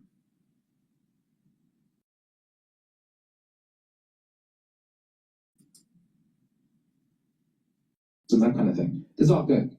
Good stuff. But the anti-elite rhetoric and the globalist rhetoric, it's very, very corrosive. It's very poisonous. It promotes. Yeah, it's corrosive. But the thing is what happens when you have a hyper-globalization that has hurt your debt to GDP ratios, has hurt your economic prowess because it's gutted its economic clustering. What happens when hyperglobalization reduced your military prowess? Of course, there's going to be a knee-jerk reaction that these globalists are bad, and in many ways they are. If you ask a real globalist that's really making tons of money, billionaires, they think that things are going to get rough and for the United States, what do? They find an island to hide on. They build a gigantic yacht, that's worth $350 million. They have a private jet. They think that they're untouchable. They don't care about what havoc they create. Look at what's going on with the Zuckerbergs. Why does he have a bunker? Why doesn't he have like a nuclear bunker in Hawaii? Because he's afraid that when AI takes everything over, the people are going to be pissed off because they lost their homes, and the society will hunt him down. No, we have to be very mindful of hyperglobalists or these people that are really pushing the national security state. Well, it's corrosive.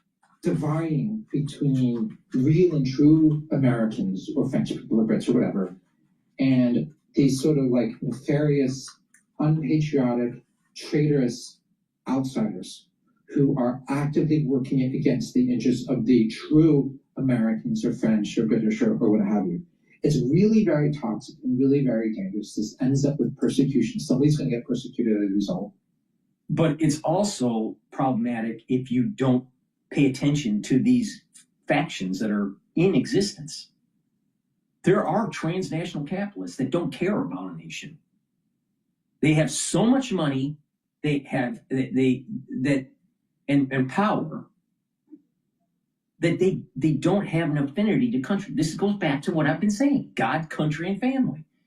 God will give you the ethics. Country will give you the foundation of building roots and having virtue. And family will give you the cornerstone for a better life, a better society. But when you lose patriotism or country, and you're just a digital nomad, as they call them, you're missing a key pillar of society. Now, there's digital nomads that are just roaming around. They don't really have an affinity to country. Those are really worker bees, all right? Maybe they have their own company, but they're really just kind of like contractual. But there are people that are really super wealthy that are transnational capitalists. They do not have an affinity to country. That's 100% that happens. There are people that are living on Billionaire Row in Manhattan that fall in this category. Or what about in Europe or in England or in London? What about in Paris? So you got to go after these people because they are part of the problem.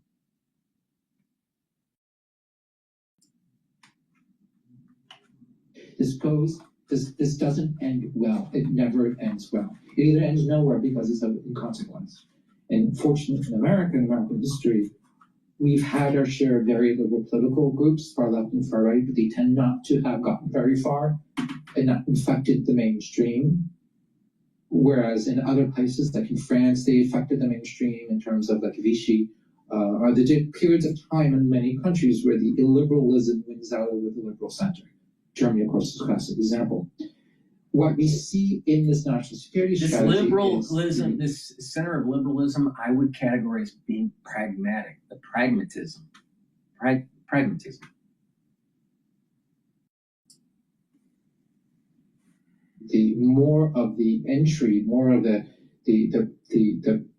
penetration of very illiberal politics, or let's say illiberal adjacent, because it's not, we're getting close, into the mainstream American political discourse. Because now it's part of our national strategy. How does a liberalism feature as a part of our national strategy? We see the same thing in the rhetoric about Europe that we find in the national strategy. The national security strategy talks about Europe in this really weird way. I'd like to know when Reagan said, "We win, Soviet Union loses," which led eventually to the fall of the Berlin Wall. Would he consider that illiberal? Because I think that was a glorious day when the Berlin Wall fell. Sometimes you have to step over that centrist marker and get the job done. Oh, that may be illiberal, aren't we supposed to just sing Kumbaya and have, open dialogue, and it's the Enlightenment? Well, that's great. That's just pie in the sky. But the reality of the situation is that people are Machiavellian. Groups of people are Machiavellian. Societies are Machiavellian. You better be able to fight if you need to fight.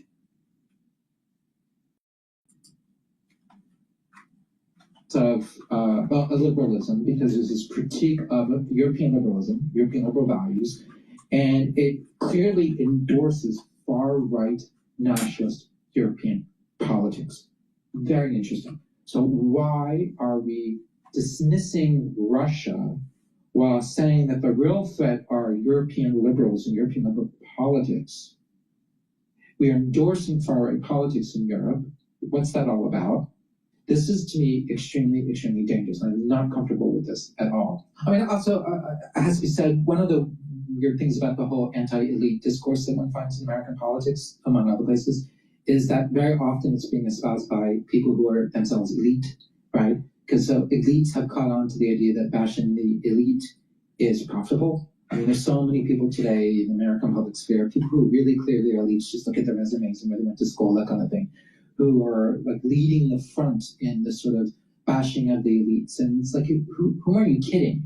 And of course, there's Donald Trump, a very wealthy man who inherited his wealth. Who's not elite there? Or JD? I'm for music. It's got to be my new one. Your new album? Yeah, play it on Amazon Music. I'm a bad man.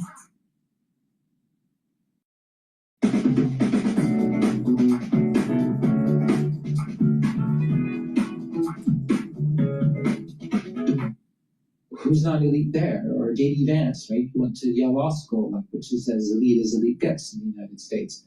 Or, he's said to be. First of all, I guess there's a spectrum of elitism. There's the ones that are the trust fund baby that's never had to work a day in their life. All right. And then there are ones on the other side of the spectrum where they started with nothing and then they ended up getting power and went to good schools and whatever, right?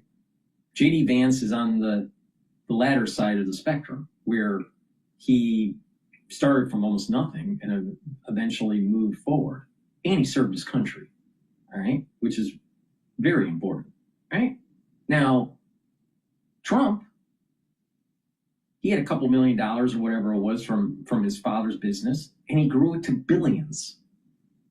Now, he inherited wealth, but the thing is that he was able to grow it and build an empire far exceeding what his father had.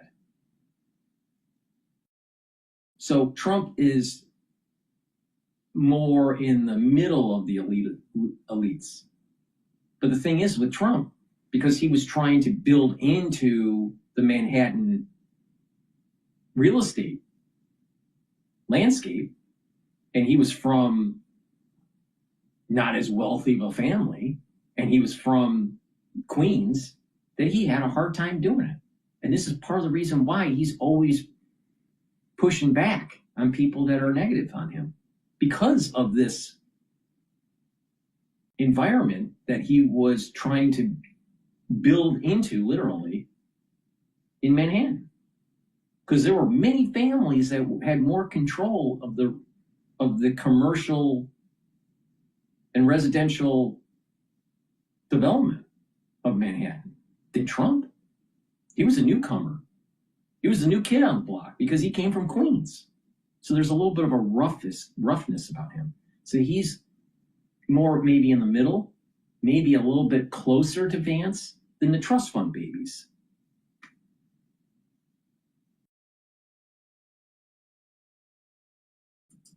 So it's too simplistic to say that Trump is an elitist. The creature of, what's his name, Thiel, who is himself, he's a billionaire, who he went to Stanford, where I also went, but I seem to have skipped the class or missed out on the class on how to be a billionaire, and then went to Stanford Law, and was able to bring Vance into this very I thought he said he was from Yale. Of Silicon Valley venture capitalism, and these elites who are enriching elites and investing in now there are elites, et cetera, et cetera. It's like, who are you trying to kid? Like, how do any of these people become the spokesperson for the working class? But they make this claim and people accept it.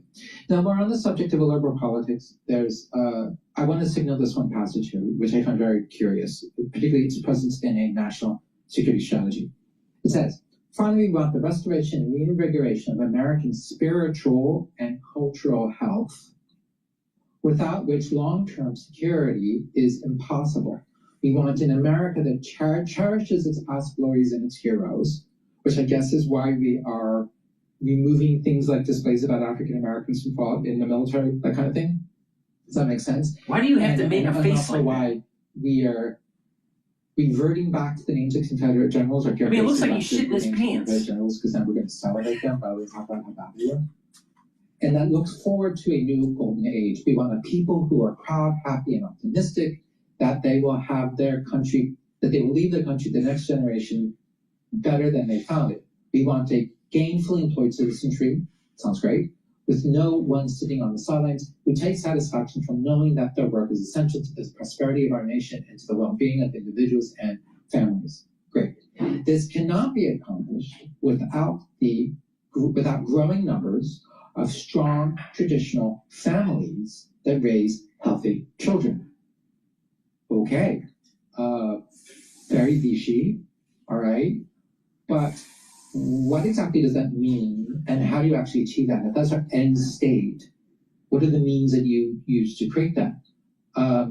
Strong traditional families, because now we get into like Christian values stuff, and of course gay marriage is bad, and then by healthy children, based on what we've seen from the Trump administration, I think that means that we're raising our kids drinking unpasteurized milk and certainly not giving them vaccinations. That's how we get healthy children. It's really very odd. It's Vichy, it's weird, and think tanker that's going to tell you about the immune system. Same guy that's saying that Americans can't build anything. And he looks constipated. I don't understand really why this is part of the national security strategy. Maybe appropriate for some sort of Sunday sermon, I suppose, in certain circles, but it's just kind of weird in a official U.S. government talk show. I really hope you like this video. Thank you very much. Like I said before, please hit like and subscribe. If you look in the description, you'll find links to my social media, my Blue Sky, my Twitter, and LinkedIn, also my own website, michaelschmidt.com, and also my Substack, which is also called Pax Americana. Stay tuned. There's a lot in the pipeline, and I look forward to seeing you in my next video. Bye-bye. I don't have time to go around and film B-roll all day, make my own music, and take photos of food. I just use Storyblocks. Storyblocks is a complete stock solution for creators like myself that provide an unlimited library of royalty-free videos, audio, and images. If you're a creator and you want to have the biggest hack on the internet, then check out Storyblocks.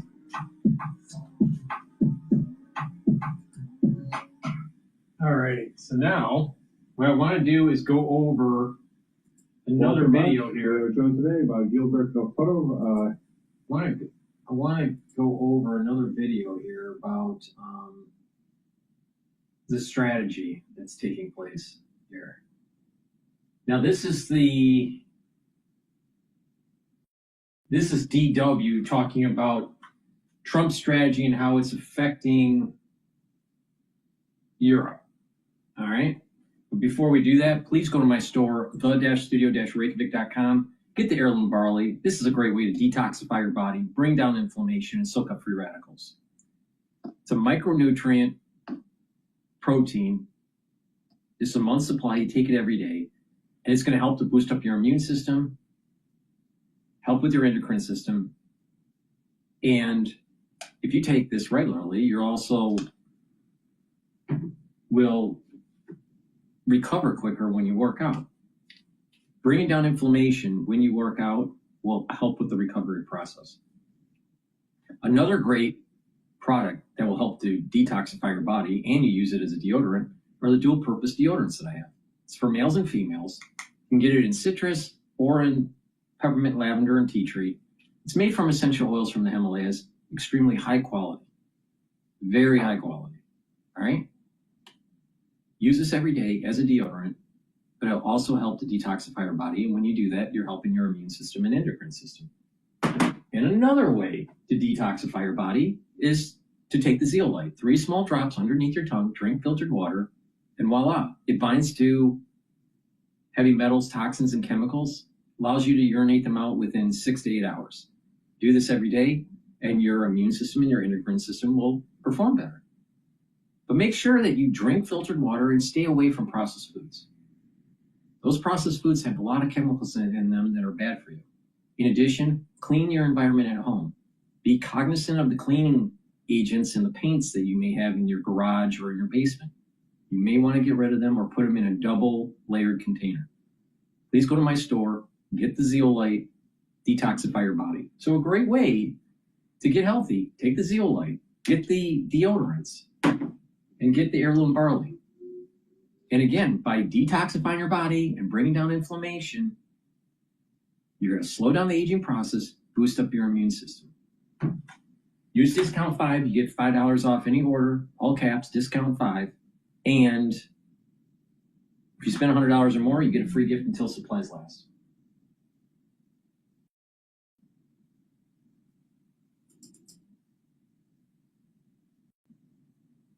My energy bill dropped from $150 to $50 by doing this. My friends laughed at me when I spent $49 on a power saver device that could cut my energy bill in. Shift in Washington's approach to the alliance. TDP World spoke with Belinda Nihus, former NATO Deputy Director for Defense and Security Cooperation, who warned the document could be bad news for Europe and even better news for Russia. The freshly unveiled U.S. national security strategy has raised eyebrows among European NATO member states. TDP World spoke to Belinda Nihus, former NATO Deputy Director for Defense and Security Cooperation, to get her immediate reaction to the document. In a nutshell, So you're seeing in real time the battle between Trump's strategy, we'll call it Neo-Monroe Doctrine, all right? And the neocon strategy, where it's Europe and the Middle East. The neocon strategy isn't so much Asia. It's Europe and the Middle East. So there's an infighting that's happening.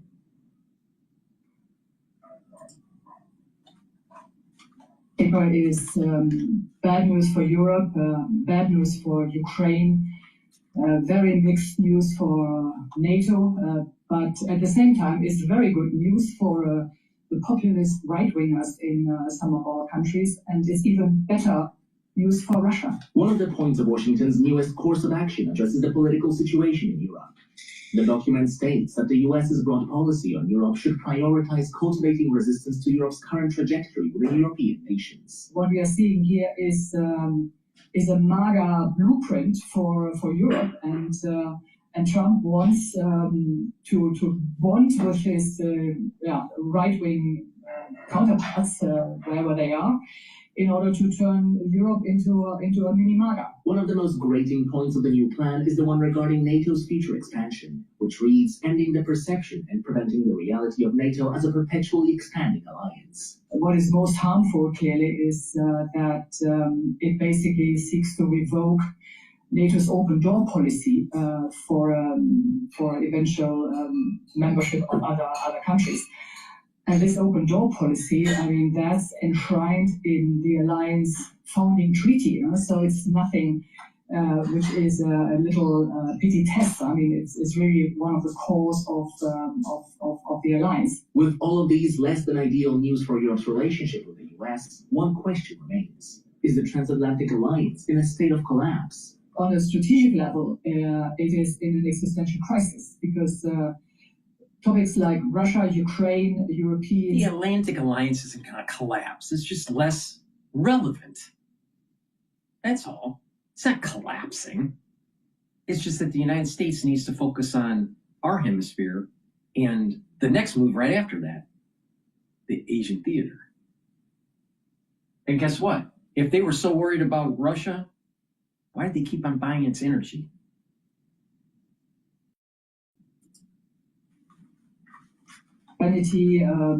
China, all these necessary strategic discussions can no longer happen in NATO with a US which is performing the way it is performing. With drawn-out peace negotiations, Russian sabotage attempts, and now what seems like an American exodus from Europe, some of the toughest times in recent history are ahead of the old continent. As Washington released its new national security strategy, TVP World investigated how the document compares to its previous editions, from Joe Biden's administration and Donald Trump's first time in the Oval Office. The analysis found Europe is no longer viewed as an equal and vital partner for the U.S., while Russia plays a less central role, and NATO enlargement has become more controversial. This could potentially be one of the biggest criticisms of Europe to ever be put on an official US document, so let's jump straight into it. Let's compare it to a document of same kind, but from the predecessor of Donald Trump, Joe Biden, from 2022. So when it comes to Europe, Donald Trump this year sees Europe as weak, as misguided. This is clear from numerous points in this document. He says that Europe is facing a stark prospect of civilizational erasure, and that the US should be cultivating resistance to Europe's current trajectory within European nations, very much presenting the US as the country which should be guiding Europe to some kind of direction. When we compare it to Joe Biden, this is a massive difference, as Joe Biden viewed Europe as an equal partner and ally. He said that Europe has been and will continue to be the foundational partner for the United States when it comes to facing global challenges. Now, when it comes to Russia, Donald Trump in 2025 sees Russia as having strategic potential. He says it's in the core interest of the United States to re-establish strategic stability with Russia, and that Europe should do the same. Meanwhile, Joe Biden viewed Russia as an existential threat in 2022. This is just after the start of the full-scale Russian invasion of Ukraine. And really, when you look through these documents, all you have to do to see the shift in focus is just look at how many times the word Russia appears in both documents. In the document from 2025 from Donald Trump, the National Security Strategy, the word Russia appears only 10. Strategic potential with Russia. Why? To do a pincer move against China. Hello? This is the same playbook that we did against the Nazis. Now with Biden, Europe is an equal partner.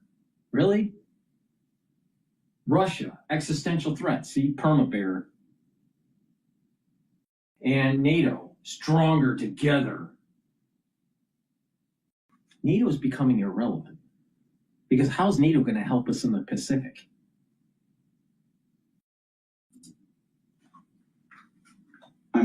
Whereas in Joe Biden's document, the word appears 71 times. So a huge, huge difference in focus when it comes to Russia and its relations with the United States. Now, when it comes to NATO, Donald Trump views it as problematic nowadays. He says that the United States should end the perception and prevent the reality of NATO as a perpetually expanding alliance. Now, the word expanding is also curious here, as really this is also mirroring the narrative of the Kremlin, which says that NATO is expanding, whereas the alliance is actually enlarging. There is an enlargement of NATO, meaning that countries are willingly joining the alliance. There is no actual forceful expansion of NATO.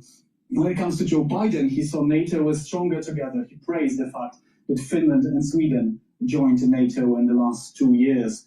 But okay, we have Democratic President Joe Biden, we have Republican President Donald Trump, so you could say that there is no surprise that there is such big difference. But let's actually compare Donald Trump to Trump. Let's see how the same document written by Donald Trump in 2017 compares to the one that he has presented us with nowadays. We can see that when it comes to Europe, Donald Trump in 2017 viewed it as a vital partner, aspiring partner of the United States. When it comes to Russia, he viewed it as an adversary, not as a strategic partner. He said here, and I quote, that Russia is using subversive measures to weaken the credibility of America's commitment to Europe, standing between America and Europe. But now this divide is seeming bigger and bigger, and it's also on the part of Donald Trump. Now, when it comes to NATO, in 2017, Donald Trump saw NATO as an important alliance which adhered to the rule of crucial common defense. In 2017, in the National Security Strategy, Donald Trump mentions Article 5 of the Washington Treaty. Do they have industrial amnesia? They're doing Trump-to-Trump comparison from 2025 to 2027, 2025 to 2017, pre-COVID. Don't you think things have changed with biological warfare? Hello? Hello? What about decoupling from China? Radically different now. See, this is just Eurowhiner complaining that the United States is saying that, Europe, you need to clean up your own backyard. Are they helping us clean up South America? No, of course not. Why? Because that's our backyard. That an attack against one is an attack against all, a crucial NATO rule. There is no such mention of Article 5 in the document from 2025. So really, the difference in the documents between 2025 and 2017, written by the same people, Donald Trump, the same person, rather, Donald Trump, is really massive. Former Polish foreign. Hey, Ryan Reynolds here. Wishing you a very happy half-off holiday, because right now Mint Mobile is offering you to get a 50% off unlimited, which our set decorator, well, took pretty literally. To be clear, that's half price, not half the service. Okay, Mint is still premium, unlimited wireless for a great price, but we're festive, we're not reckless. So that means a half day, yeah? Yeah, yeah. Okay, leaving, nobody's stopping me. Former Polish Foreign Minister Adam Rotfeld commented on the recent American announcement that it would not expand NATO further. The timing of the statement announcing that the United States would not expand NATO is tied to the talks that took place in Russia between Witkoff and Kushner on one side and Putin and Ushakov on the other. This is apparently the result of an agreement between the American and Russian delegations. The issue of Moldova and other countries that are not part of the alliance is a valid question to raise. However, that question has already been answered by the Americans. David Dunn, professor of international politics at the University of Birmingham, told TDP World that the new U.S. national security strategy marks a sharp break from 8 decades of foreign policy. That it reflects the collapse of America's long-standing consensus around an internationalist, rules-based liberal order. That marks a huge change to the America that we have gotten used to and know. It's a rejection of the world that America built.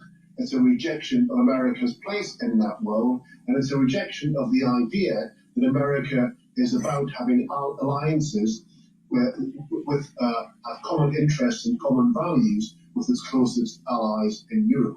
Instead, what we get is criticism of Europe for being too liberal from a United States that isn't willing to criticize countries in the Middle East or anywhere else in the world for their lack of liberalism. On Friday evening, the German Chancellor and the President of the European Commission spoke with the Belgian Prime Minister about frozen Russian assets. Prime Minister Bart de Wever is reluctant to activate and hand over the frozen Russian assets, to Ukraine in the form of so-called reparations loan. Belgium is concerned that it bears too much risk of a potential Russian retaliation and the prospect of financial claims against Belgium. The EU and Germany, on the other hand, are among those who believe that using the frozen assets to support Ukraine is necessary to strengthen Kiev's position in the ongoing peace negotiations. European Commission President Ursula von der Leyen said that after the meeting, quote, Belgium's particular situation regarding the use of the frozen Russian assets is undeniable and must be addressed in such a way that all European states bear the same risk, end quote. The European Union hopes to reach a consensus on this issue by December 18th, when European leaders are scheduled to meet in Brussels. Even if a blanket amnesty is included in a Russia-Ukraine peace deal, International Criminal Court arrest will... All right, this is from France 24. Europe already formidable enough to deter any aggression, even without the United States. Really? Let's see. But before we do that, please go to my store, the-studio-reykjavik.com. Get the magnesium and zinc and the vitamin C and magnesium. Dual purpose. Magnesium will help with brain function. Vitamin C will help with your skin. And magnesium and zinc and vitamin C and magnesium will help to boost up your immune system. Extremely important during the winter season. But if you take this on a regular basis, you're actually going to improve your immune system and your brain function. So you should take it every day. Clarity factor, a very powerful neurostack. It's going to get rid of that brain fog, allow you to concentrate on tasks in school or at work or even at home. And clarity factor over time will improve your neuroplasticity. You'll have positive neuroplasticity where your dendritic connections will improve. You'll think faster and you'll have better memory. This is a very powerful neurostack. Please go to my store, drink it with filtered water, get the clarity factor, take it every day. Resveratrol, something I've been taking for decades. Resveratrol is an antioxidant. It'll also help to bring down inflammation, soaks up free radicals, improves the health of your mitochondria, so you'll have more ATP. Resveratrol also helps with youthful gene expression, and resveratrol helps to get rid of cells that are in senescence. What that basically is that a cell just sits there and just collects garbage, all right? Well, you want to get rid of those. Resveratrol helps that. So please go to my store, get the resveratrol. You take this on a regular basis, your skin will improve because it helps with the basal layer, and it's going to help slow down the aging process. This stacks really well with C60, NAD+, and ubiquinol, and the clarity factor. So please go to my store, the-studio-reykjavik.com. Use discount 5, you get $5 off any order. If you spend $100 or more, you get a free gift until supplies last. So let's listen more about the Euroliners. Introducing automated mileage tracking with Soho Expense. Whether it's heading to The nuance we see in the new concept certainly appeals to us. It speaks of the need for dialogue. The spotlight's certainly landing on tensions between old alliances. That's following Friday's release of that bombshell national security strategy by Washington that paints Europe as weak and facing civilizational collapse. We've already seen reactions from EU policy chief Kaja Kallas aiming to at least temper the situation, saying that Europe is the best chance of fighting against Russian aggression. Now EU Council President Antonio Costa has hit back, telling the Trump administration not to meddle in or influence European affairs. Let's take a look. Europe cannot accept the threat of US interference in its politics. That's according to the EU Council President Antonio Costa, who on Monday hit out at Washington's recent ideological criticism of the bloc's trajectory. The United States cannot replace European citizens in choosing which parties are good and which are bad. His words come just days after the US released its new national security strategy, in which the current administration expressed disdain for the European Union and other transnational bodies, saying they undermine political liberty and sovereignty, migration policies that are transforming the continent and creating strife. The document also indicated support for the rise of far-right politicians in Europe, saying explicitly that the growing influence of patriotic European parties indeed gives cause for great optimism. Some members of the bloc, such as Foreign Policy Chief Kaja Kallas, have sought to play down the criticism. You know, US is still our biggest ally, and there I read it as well that we are still the biggest ally. While others, such as Polish President Donald Tusk, tried to remind the US that they share common enemies and that Europe is their closest ally, not their problem. Regardless, it is now enshrined into US policy Washington's intent to pull back its support for Europe, and that it also wants to see the NATO alliance stop perpetually expanding. It's a win for Moscow. The nuance we see in the new concept certainly appeals to us. It speaks of the need for dialogue and building constructive, good relations. This is certainly appealing, and it's entirely consistent with our vision. Another notable point that will have Europe on edge and Moscow satisfied is that the strategy does not cast Russia as a threat to the United States. Let's unpack this now with Claude-France Arnoux, Senior Fellow at the Brussels Institute for Geopolitics, also former head of the European Defence Agency, as well as France's former ambassador to Belgium. Thank you so much, Claude-France, for joining us. I wonder if you take the position of Kaja Kallas or of Antonio Costa here. Do you believe that the US is undermining Europe's autonomy? Yes, quite clearly. I think the president of the European Council said something that is quite obvious. We always had kind of dilemma or double speech from the United States, be able to defend yourself, be independent, but at the same time buy everything you want to buy from us. And that has always been the very strange language from the United States. Now what is new, and I think Costa's reaction was absolutely legitimate, is quite openly presented intention to interfere in our internal political landscape and life. That is, at that level, and with the expressions that we have in the security strategy, the American security strategy, is really it's rather new. At least it's new to acknowledge it and to put it as a deliberate strategic objective. Having worked in the corridors of power, you've seen US-EU relations, and you've seen how they've simmered, coming from previously the Obama administration, the Biden administration, Trump as well in between that. Is this anything new, or has it actually been simmering for a long time? What is not new, and I must say that we must acknowledge that the Americans have been very clear since Obama, is to warn us, be able to be non-dependent, to act by yourself. You should be now security providers. I take words heard from the Pentagon. You should be security providers, not security customers. Then again, we have been hearing this very clear message from the United States. We want to find up to Asia and then do your job in the United States. During decades, that was the language, even before I was in the European Defence Agency. And very few people accepted to listen to that and to take action according to this very clear message from Washington: be autonomous and be able to defend yourself. Again, now that is not new. What is new is to say some of you are good fellows and we will support, and you have mentioned quotes which are really incredible in this strategy, because a strategy is not a tweet.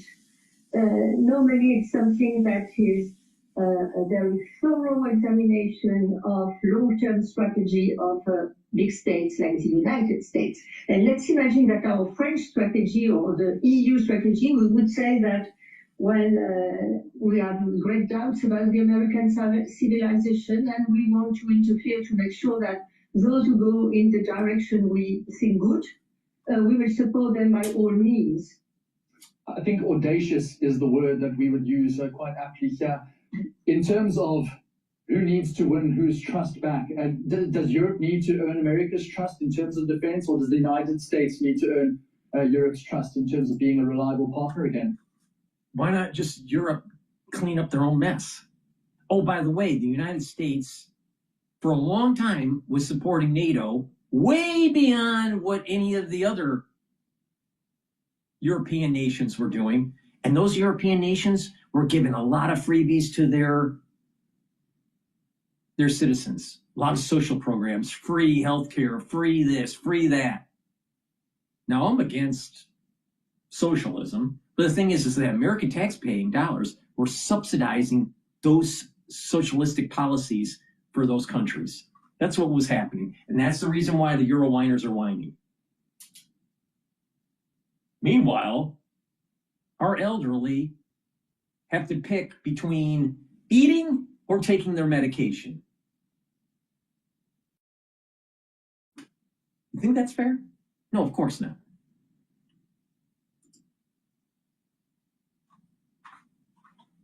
Yes, and I think we must have trust in what we do. I think there is something rather difficult in the present narrative from Europeans, is that as President Tusk very clearly said, we would be able to fight, and including to fight Russia, by ourselves without the Americans. Tusk was very clear on that. I personally tried to also write some elements on this for the Brussels Institute. We, for the first time in its history, would Russia attack us, they would have all the European states that they had to fight in the past all together against an aggression. Then we are able to fight. And because we want to be able to do more, and we need to do more, you hear a narrative saying that we are not able. I think we must be clear, we are able if we have to, but we will nevertheless improve our capabilities to have an even stronger defense, including against rather new forms of attacks, such as the hybrid cyber attacks. And we need to do more, but we are already formidable enough to deter any aggression, even without the United States. But I think what is really important now is that when we develop our capabilities, is that the objective should be to develop these capabilities with real non-dependence from the United States.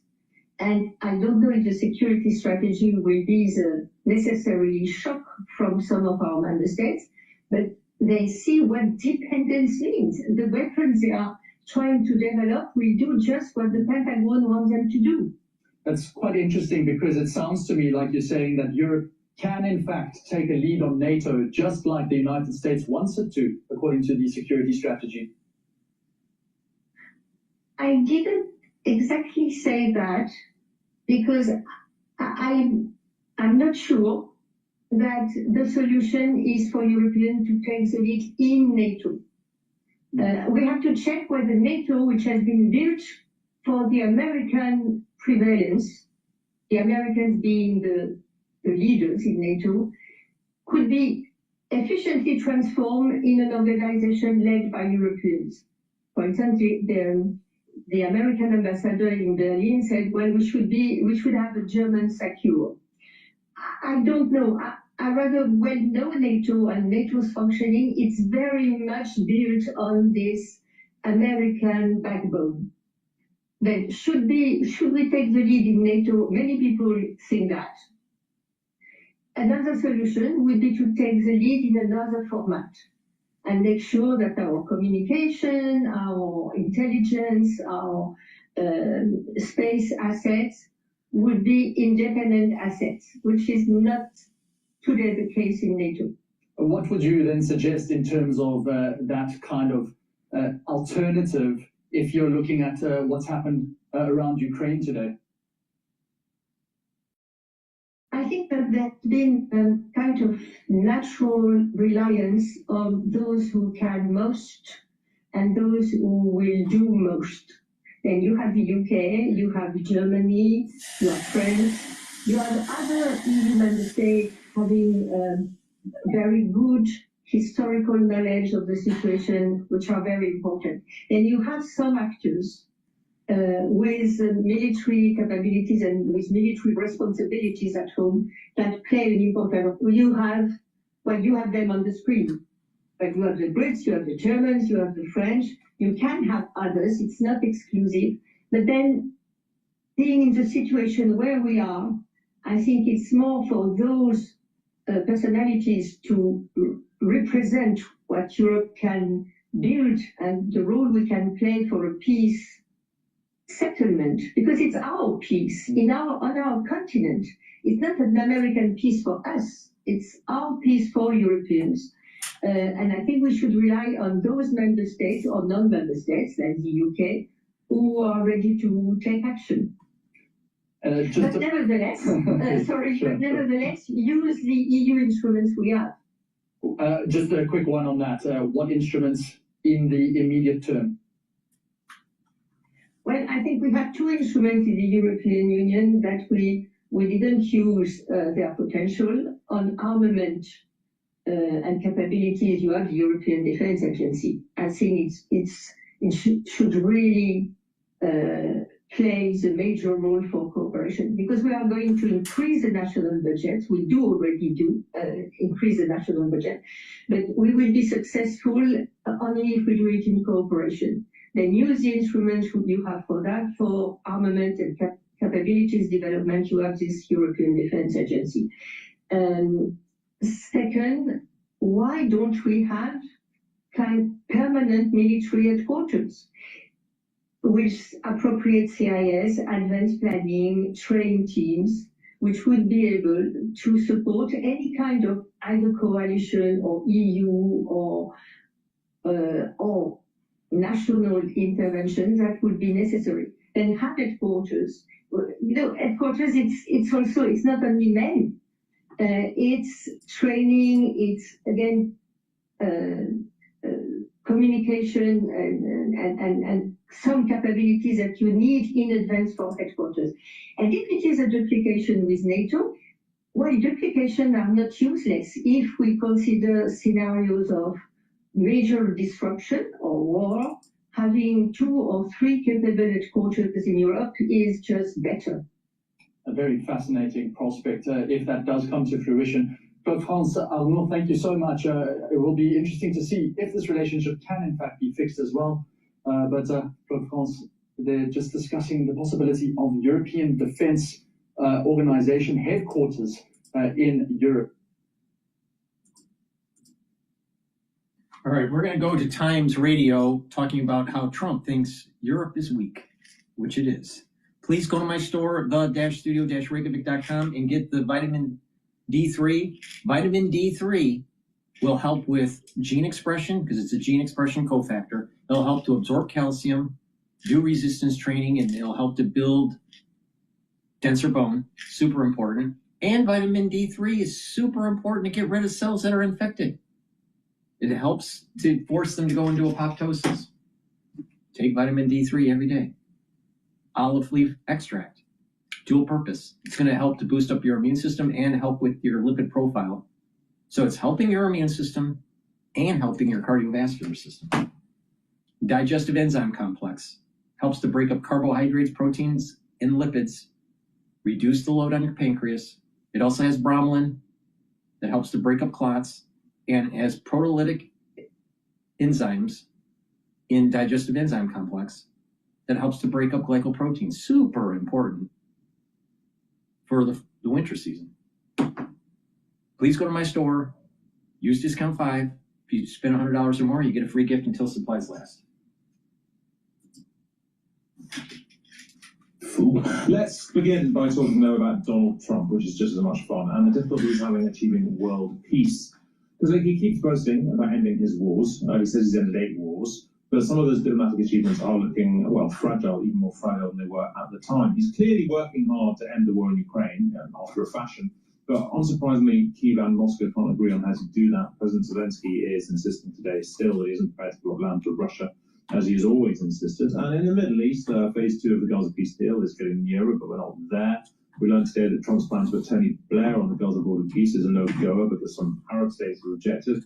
And one of the wars that he definitely claimed to have ended was the conflict between Cambodia and Thailand, which I personally appreciated a huge deal, because while he ended it, I was literally in Cambodia and Thailand was on my way home. So thanks for that, Donald. So they've been exchanging fire again in the past few days as well. Megan, is he just not actually all that good at this?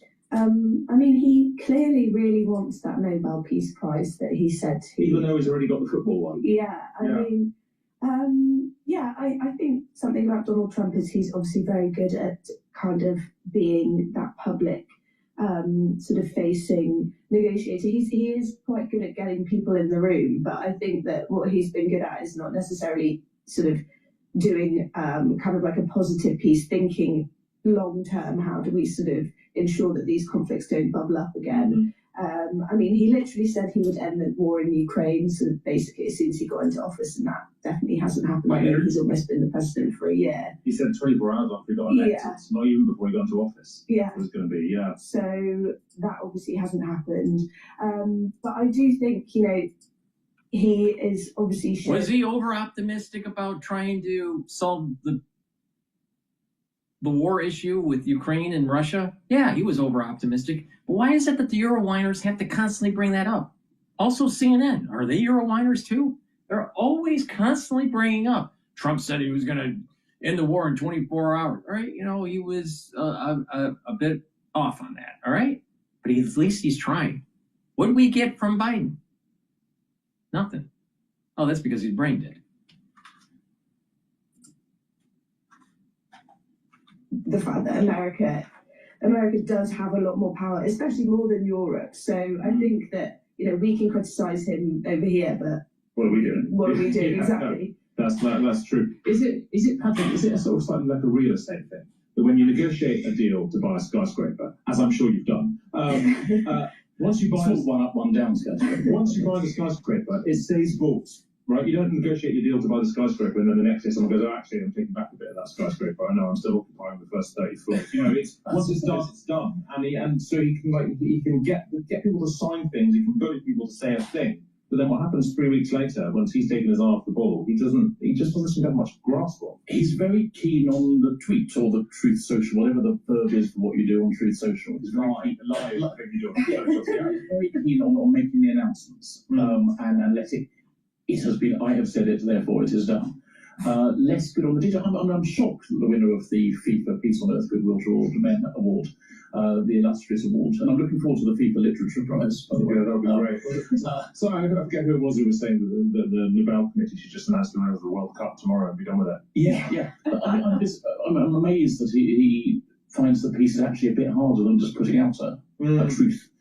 But you know, this is a man who, by the way, has been given a peace prize from an organisation, despite saying again publicly that he might take away the World Cup from certain cities if they're mean to him. Right. So the Democrat mayors of various American cities might actually lose the World Cup, and for that the FIFA gave him the peace prize. Look, I mean, yesterday he called a reporter obnoxious. His standard modus operandi is to be rude and belittling to people. So quite why he thinks he's the man to bring peace around the world, I don't know. But maybe behind the scenes, things will emerge. But I mean, certainly the front man isn't very good. I mean, the fascinating one, the principally fascinating one is Russia and Ukraine, because it seems so intractable. His strategy very, very much does seem to be to agree completely different deals with both sides and then be cross with both of them when they don't agree sort of to the other one. I mean, it's a whole new kind of diplomacy, like in a way. And one day this war will. Let me just interrupt.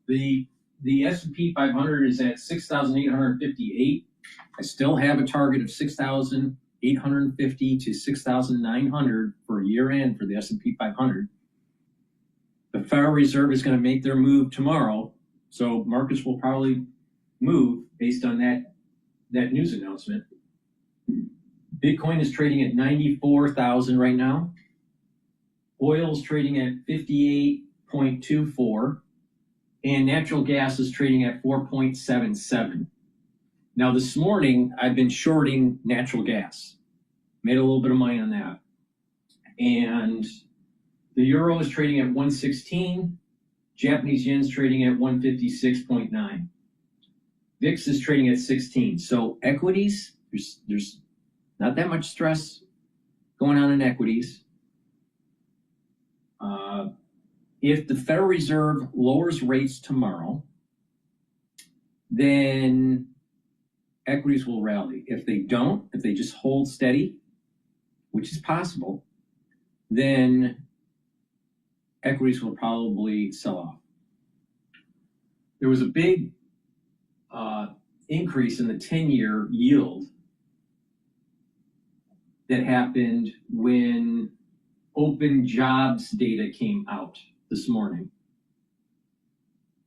So the big wait here is tomorrow. Federal Reserve, wait it out, see what happens, and then take a look at the positions. Now, what I'm noticing is that energy is starting to drift down. Now, I take the stance that most likely what's happening is there's there's an increase in supply of oil into the market. MBS and Trump have made an agreement. This is my take on it. I can't prove this, but this is just my hypothesis, that they made an agreement to increase supply in the Brent market, keep oil suppressed in terms of price per barrel. So when we hit Venezuela, then the price will spike. I think the price will spike. If we hit Venezuela, I'm surprised we haven't done it already. Oil will probably spike $4. So wait it out. All right, let's continue with Times Radio. And he will take credit for it, Megan. I mean, do you see any movement there on either side? I don't know. I think, yeah, I mean, it is a very Trumpian way of doing diplomacy, sort of, telling either side different things. But I think actually the real winners are probably Russia from this. I think that actually, and sort of what Trump has shown since he came in is that I think he actually quite likes that Putin is sort of this big kind of hard man. He likes that he's sort of throwing his weight around, because Donald Trump kind of would like to do that in in his role as president. I mean, we've seen like kind of with the sort of positioning with Canada and things like that. So I actually think that Ukraine and Zelensky. I mean, we saw earlier this year with J.D. Vance and Trump kind of being, that horrific argument that I think was completely unprecedented live on television in the White House.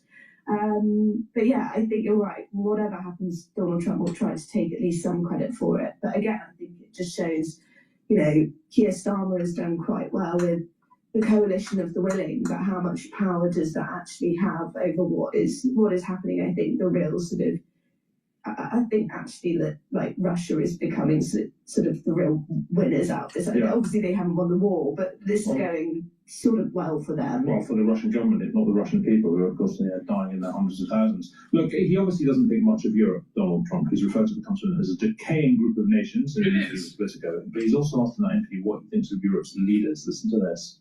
I think they're weak. Yeah. But I also think that they want to be so politically correct that I think they don't know what to do. Europe doesn't know what to do. They don't know what to do on trade either. I mean, I look at a lot of the trade, situation that's going on over there is a little bit dangerous. But Europe, they want to be politically correct, and it makes them weak. That's what makes them weak. I don't really understand what that means. What do you think that means? Well, it's like the usual Trump biddle. I mean, the man's just a fool. Oh, he's just a fool. He's just a fool. Now, he does chicken out, but he's not a fool. He's actually pretty smart. Is he intellectual? No, not so much. But he's smart. He has lots of street smarts. And how I know that is that anyone that has done any accounting for development, like real estate development type stuff, and the multi-year accounting and cash flows and investments and funding, that's really complex deals. And he's done hundreds of them. You can't be a fool to do that. Actually, that type of accounting is some of the hardest accounting there is. But a bunch of Euro miners are going to tell you how things are. Now, what Trump is basically saying, if you speak New York, is basically this. Because of the unfettered immigration, you're starting to become Islamabad. Why? Because there's a caliphate that's starting to erode your Western civilization. In addition, being politically correct is just like you can't you can't push back on immigration. And then on top of it, they just believe in socialism. What about the overregulation from Brussels? Why weren't they more coordinated within the EU to be able to circumvent Russia? Why did they need the United States? Why did they have to rely on NATO? Why couldn't they? Oh, they thought that America was just going to pay for everything. No, I think Trump is right on this. And he's not a fool. He's not a fool. He chickens out. He's not a fool.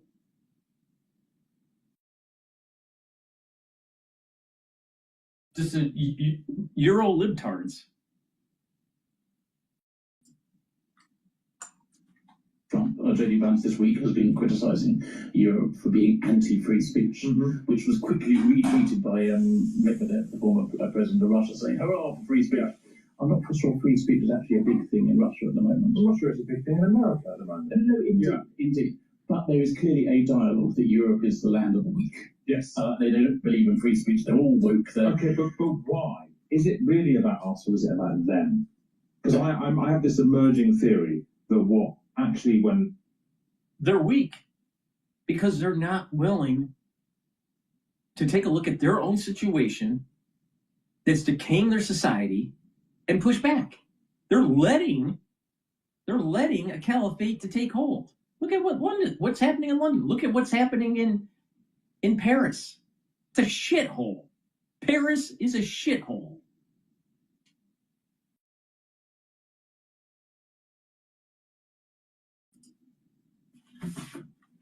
But on the military, they're kind of right. Obviously, Europe's not been pulling its weight militarily, although, to be fair, we were encouraged not to for the better part of half a century by America, who wanted to have all the power.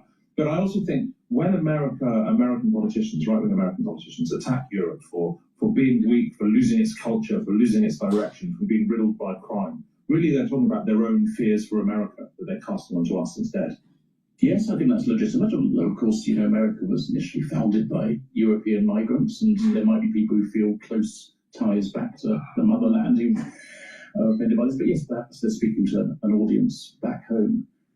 But the big test is going to be if Russia ever invades a NATO country. Yeah. And then we'll see whether America is actually going to follow what it's meant to do under Article 5, or whether it's let us be on our own. That's the worry. What do you think that means, Meg? Criticising European leaders for being politically correct. Is it a bit like that bit in 30 Rock where she has to say, just say Jews, this is taking forever?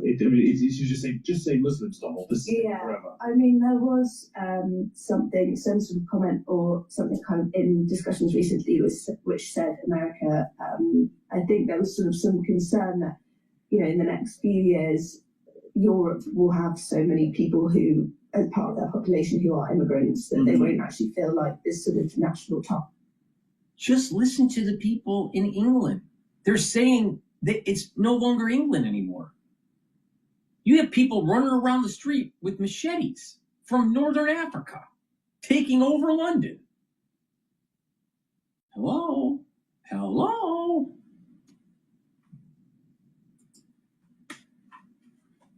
To NATO, which I don't really agree with. If you're living in a country, surely you want that country to be secure, whether you're, whether you were born there or not. Whatever your ethnic stock. Exactly. I think it's just a way of America being like, actually, we're not really that invested in NATO anymore, or just not that invested in giving the support to Europe that we have for such a long time. Because, if you look at the politics of Donald Trump, I don't think he is that interested in sort of having this collegiate relationship with Europe. So it's just a way of making it look like it's even more of our fault, where I think it is your fault. The Europeans have destroyed that continent, totally destroyed it, with their socialism and their open border policy. Now you have a caliphate. You have a metastasized caliphate now. Why are you importing your energy from Russia? Don't you think that it's a little odd? Russia's so bad, but you're going to depend on the energy from Russia. Meanwhile, you could easily import LNG from the United States. We have so much natural gas, we're burning it into the atmosphere.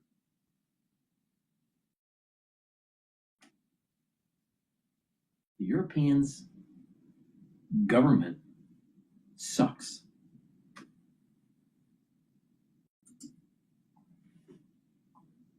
About Europe not building itself up. But I don't think that, it's all because of that. I think there is some political stuff going on. These people are just stupid. These people that are on today for Times Radio are just idiots. Please go to my store, the-studio-reykjavik.com. Get the vitamin B complex. The first 4 B vitamins will boost up your energy levels, boost up your ATP, because they work with the electron transport chain in the mitochondria. Vitamin B complex will improve your cellular metabolism, and vitamin B complex will protect your neurons through vitamin B12. Super important to protect neurons and rev up those cells and improve your metabolism. This is great to take if you're 40 years of age or older. Why? Because it's going to slow down aging. Omega-3 will help with your cardiovascular health. It brings down inflammation and helps with your lipid profile and reduces the over-stickiness of your red blood cells. You don't want your red blood cells to overstick. And Gladiator barley, a great way to build muscle. Do resistance training, take the Gladiator barley. This will also bring down inflammation so you recover quicker. You're going to help with your immune system because it brings down inflammation, detoxifies your body, and soaks up free radicals. And when you do that regularly, you're going to boost up that immune system and help with your endocrine system.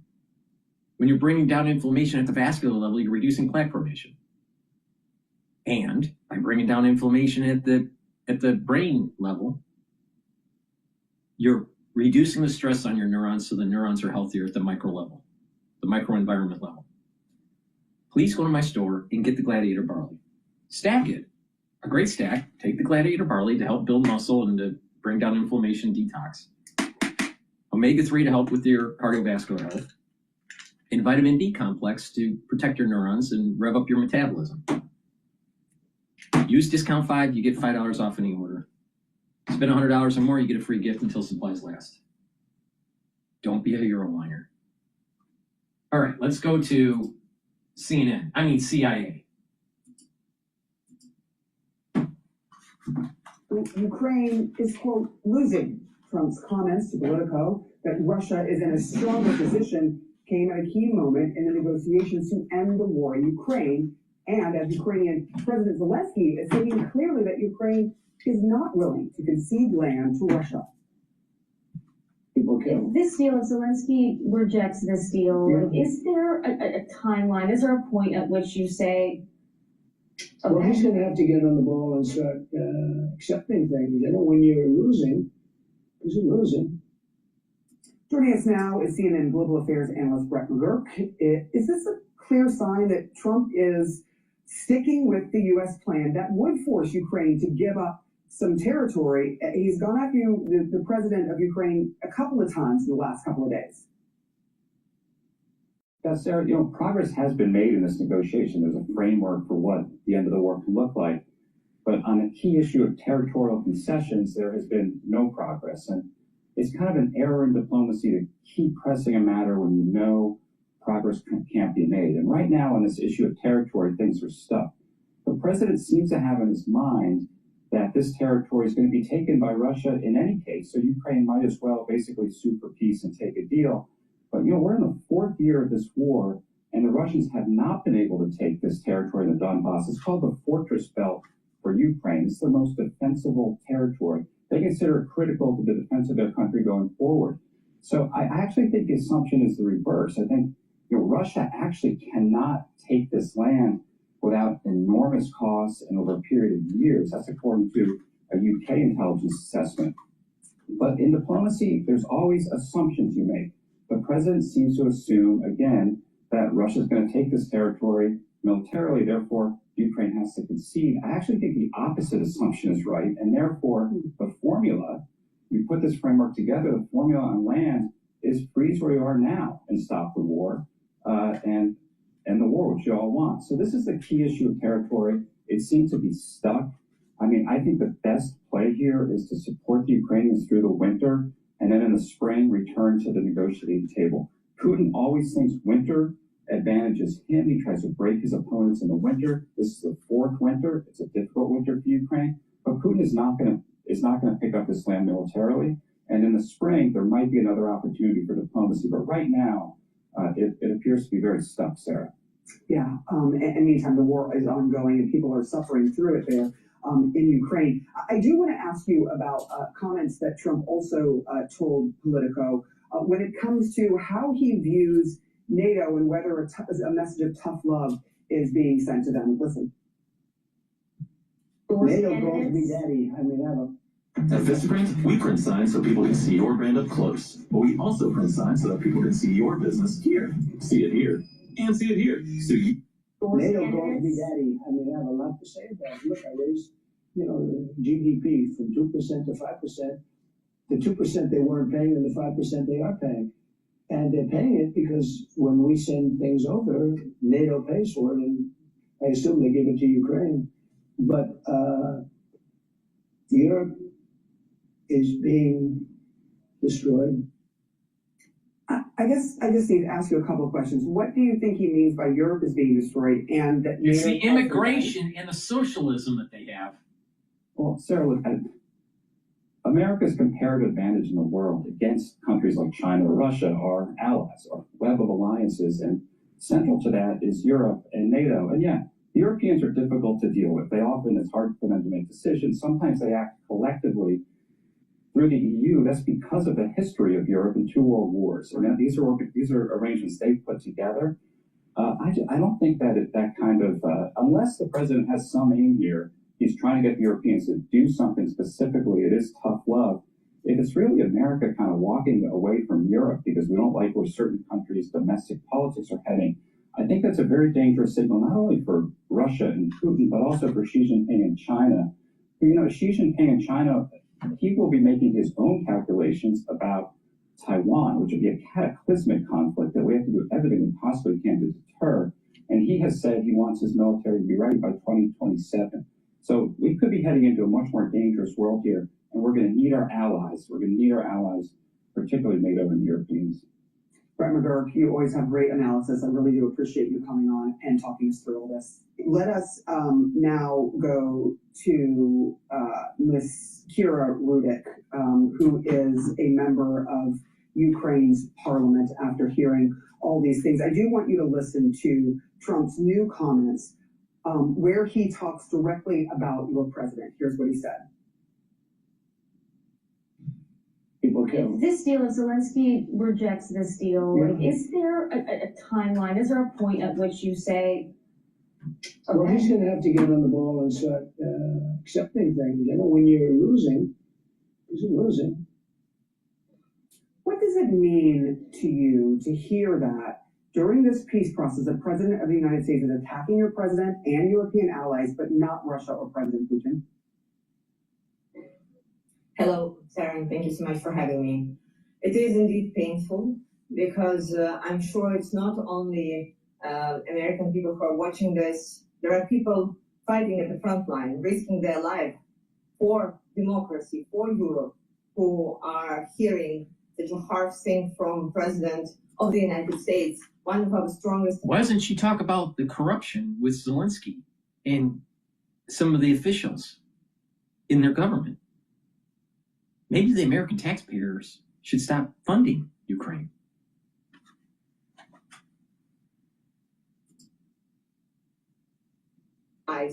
And it's just simply not true.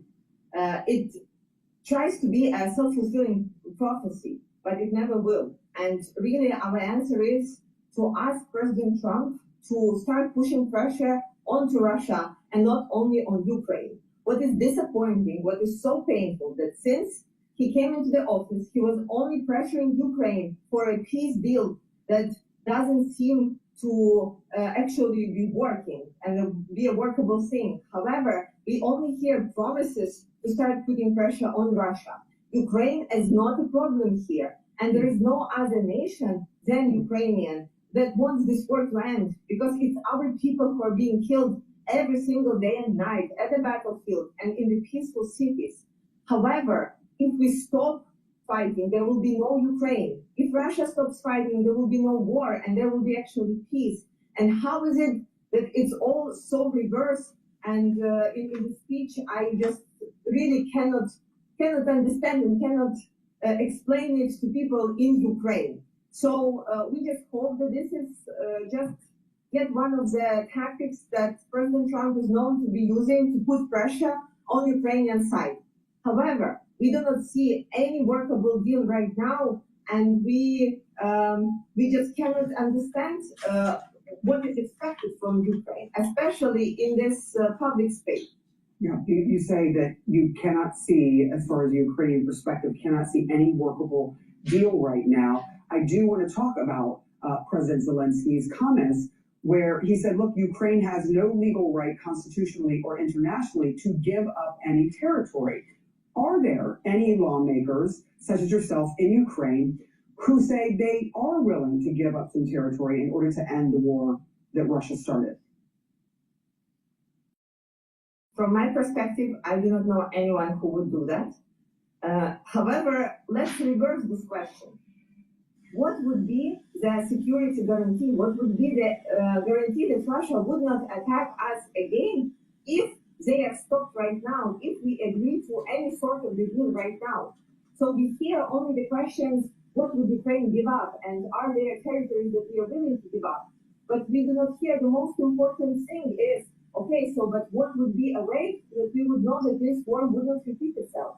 Because right now, the only way we see is that Russia will continue fighting. They may stop for a year or two, wait for the sanctions to be lifted, regroup, rest, and then attack us again. If we learned something since 2014 when they attacked us for the first time, this is their strategy and it did not change at all. So what we are asking of our allies, like how is this time going to be different? Who or what will make sure that Putin will keep his part of the bargain? And that's the most complicated question that nobody wants to answer right now. And everybody just wants to pressure Ukraine and see if we are ready to badge here and there. Well, we did not choose to capitulate in 2022. We are not choosing to capitulate right now. Situation is indeed very hard, but President Trump was wrong saying that we didn't have any cards, and I still believe that we still have some. I can hear the frustration in your voice as you're hearing these words from the president about your president, about the country. In the meantime, I know that there are people in Ukraine who are experiencing the worst times ever in their lives as the war continues there unabated. Kira Rudik, thank you so much for coming on and discussing this with us. Win back the territory or end the war. It's up to Ukraine. It's not up to the American taxpayers. Please go to my store, the-studio-reykjavik.com, and get the collagen. This will help with your skin, your hair, your nails, your bone density, your cartilage, your joint health, and also your musculature. It's dual purpose. This is a month supply. Take it every day. Make sure you drink it with filtered water, or you can mix it with milk, a smoothie, or soft foods. I take it with soft foods like yogurt or hummus. Myotrol. Myotrol will help to build muscle and to maintain muscle. When you get to age 40, males or females, it's harder to gain muscle and to maintain it. This will help because it will help with the gene expression to build that muscle and to maintain it. It also helps the health of the mitochondria to produce the energy that is needed to maintain muscle. This has polyphenols, flavonoids, and lignans to help with the gene expression to build muscle. Make sure you do some resistance training. Take it every day. Now, if you're an athlete, younger or older, you will benefit also with taking Myotrol, especially if you stack it with Gladiator Barley. You'll build muscle and gain strength for your sport. Good Night Formula has tryptophan, melatonin, GABA, and passion flowers, so you get the 3 to 5 cycles of REM sleep and deep sleep to be able to detoxify your central nervous system, consolidate memory, and to be well rested. When you do this regularly, you will slow down the aging process. Please go to my store, get the Good Night Formula, take it every night, and you'll slow down the aging process and improve your brain function. A great stack, collagen to help with your skin and your bone density and your musculature, Myotrol to help build muscle and to maintain muscle, and Good Night Formula to help with getting into those cycles of REM sleep that you need to consolidate memory and to detoxify your central nervous system. Use discount 5, you get $5 off any order.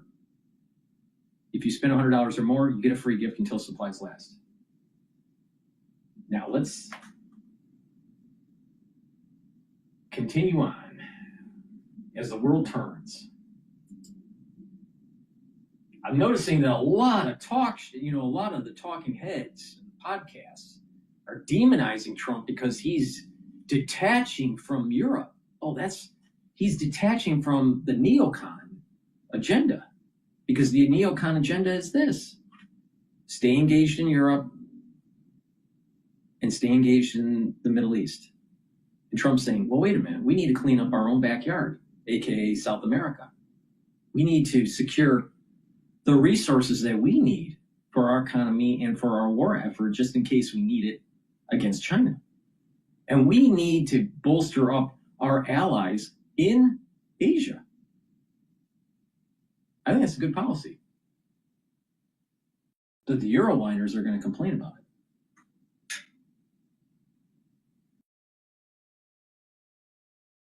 I think America's smorgasbord for the Europeans, it's over. He's closed the restaurant for the Europeans, and they don't like it. They don't like it.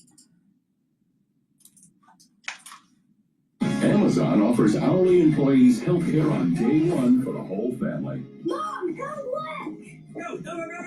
No. And today, Ukraine will pitch its own peace plan to the Trump administration as peace talks stall between Moscow and Kyiv. Ukrainian President Zelensky meeting with European leaders in London yesterday. France, Germany, and the UK vowing more security guarantees, adding that European contributions to President Trump's peace plan. Zelensky refusing to cede any land to Russia as outlined in that plan, a proposal which President Trump said Zelensky did not even read in time. Here's the president yesterday. I just want to see people stop from being killed. 27,000 soldiers died last month. That's what I want to see stop. We, as you know, we now sell it. As peace talk, more security guarantees, adding that European contributions to President Trump's peace plan. Zelensky refusing to cede any land to Russia as outlined in that plan, a proposal which President Trump said Zelensky did not even read in time. Here's the president yesterday.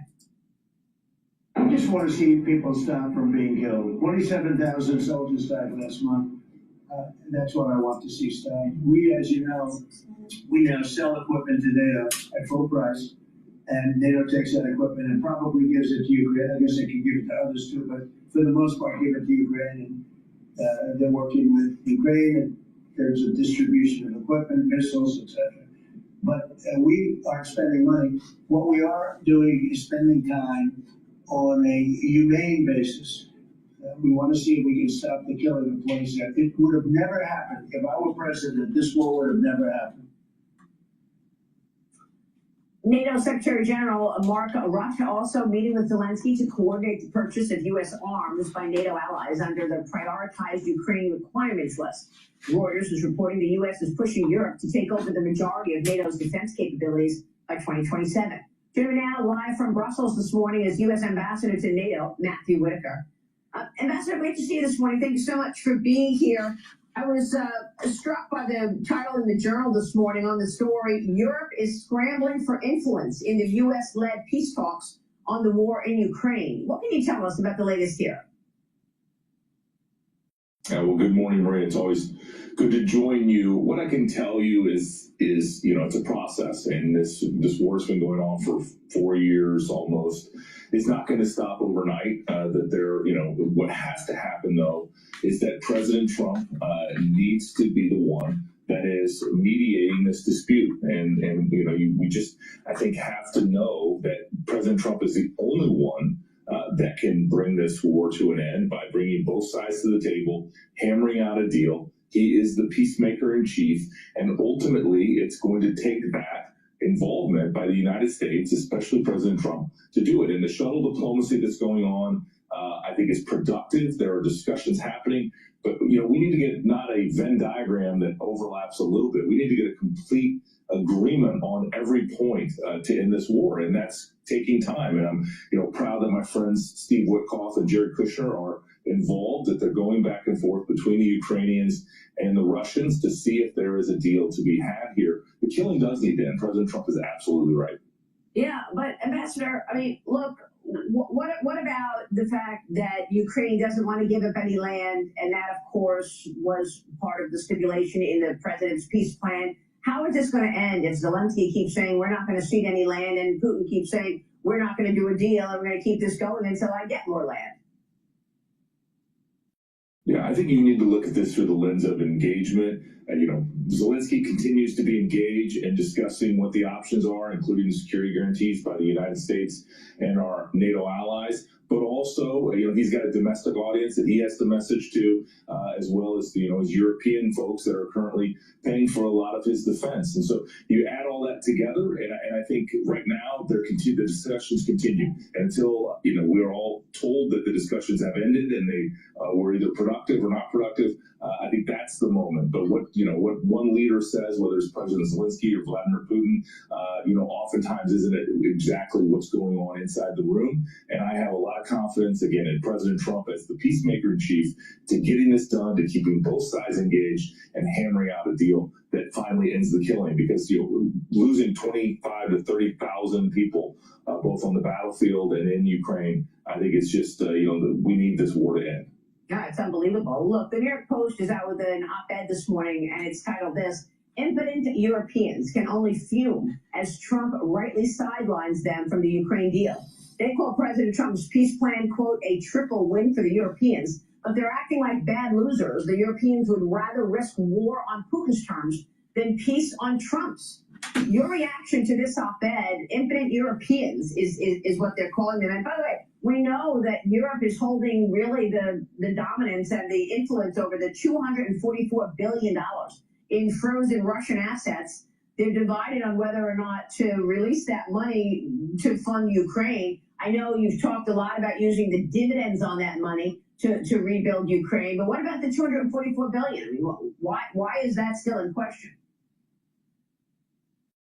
Yeah, well, I think that my sense of talking to our allies that are going to make that decision in the coming weeks, I think they feel that they have a pretty good path forward to get that done. But again, the United States has not expressed a position, and I think President Trump is just watching it. He knows that this war needs to end. What we don't need is to fund more war. What we need is to have both sides come to the table and resolve this. I was at the Doha Forum over the weekend in Qatar, and one of the things I said was that, you don't go into a butcher shop halfway through the sausage being made and criticize how he's making the sausage, especially if you plan on, enjoying it later. You just let the process work.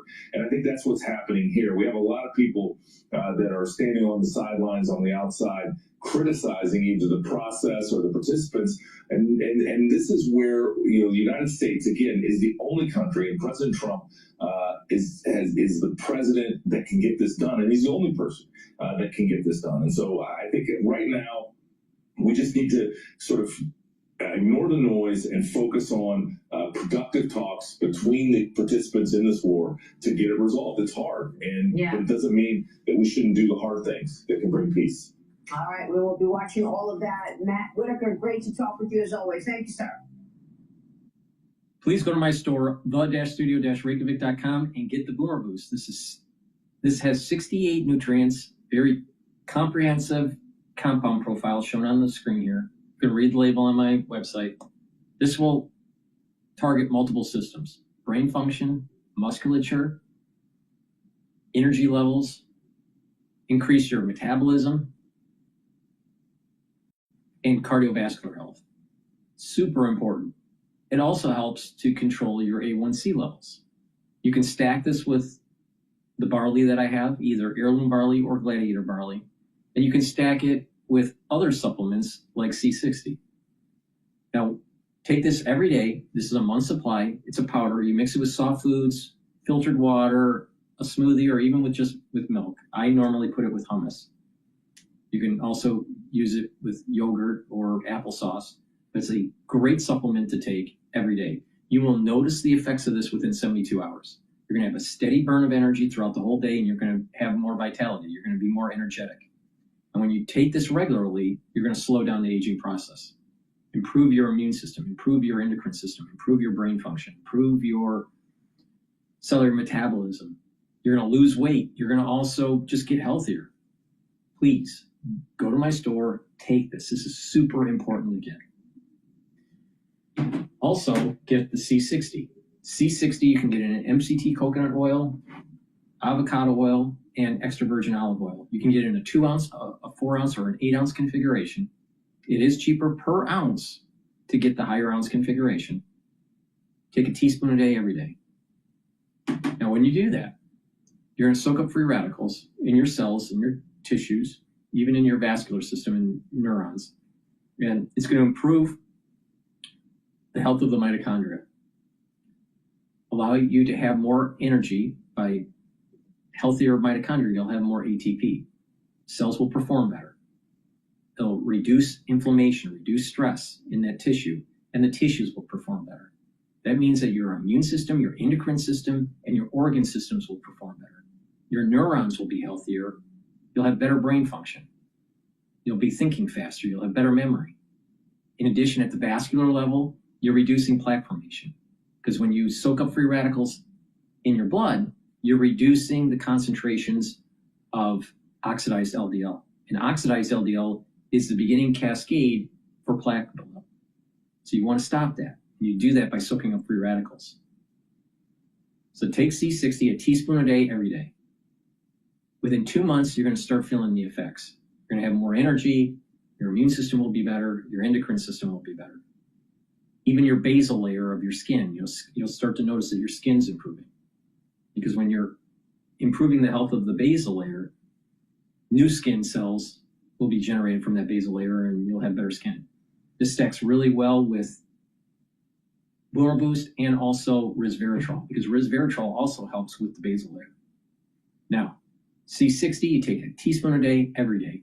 You do that for a year, and you do a compare on a before and after comparison.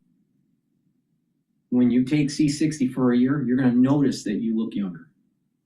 So please, take my advice. This is super powerful. It's 1,000 times stronger than vitamin C. You can't take enough vitamin C to soak up the free radicals that one molecule of this does. All right, so please, pay attention. It's a very potent antioxidant, and it will slow down the aging process and improve your immune system and your endocrine system. One molecule of C60 is 1,000 times stronger than a molecule of vitamin C. Just take a teaspoon a day. Super simple. And you can stack it with resveratrol or the Boomer Boost. And if you've been paying attention to my anti-aging protocol and some of the videos I've been doing, the foundation is the multivitamin and the probiotic. The first pillar is the Max 30 Fiber Cleanse to boost up your immune system. Second pillar is C60 to soak up free radicals. The third pillar, turmeric, ashwagandha, and lignans to improve your immune system and help with your cardiovascular system. And Boomer Boost is the fourth pillar of the protocol to rev up your metabolism and your energy levels. And you get other benefits like helps with brain function and cardiovascular health and musculature. If you follow that protocol, you are really going to give the nutrients that your body needs to slow down the aging process and to get healthy and to boost up that immune system. I've been doing this for a very long time. So please go to my store, use discount 5. You get $5 off any order. If you spend $100 or more, you get a free gift until supplies last. All righty.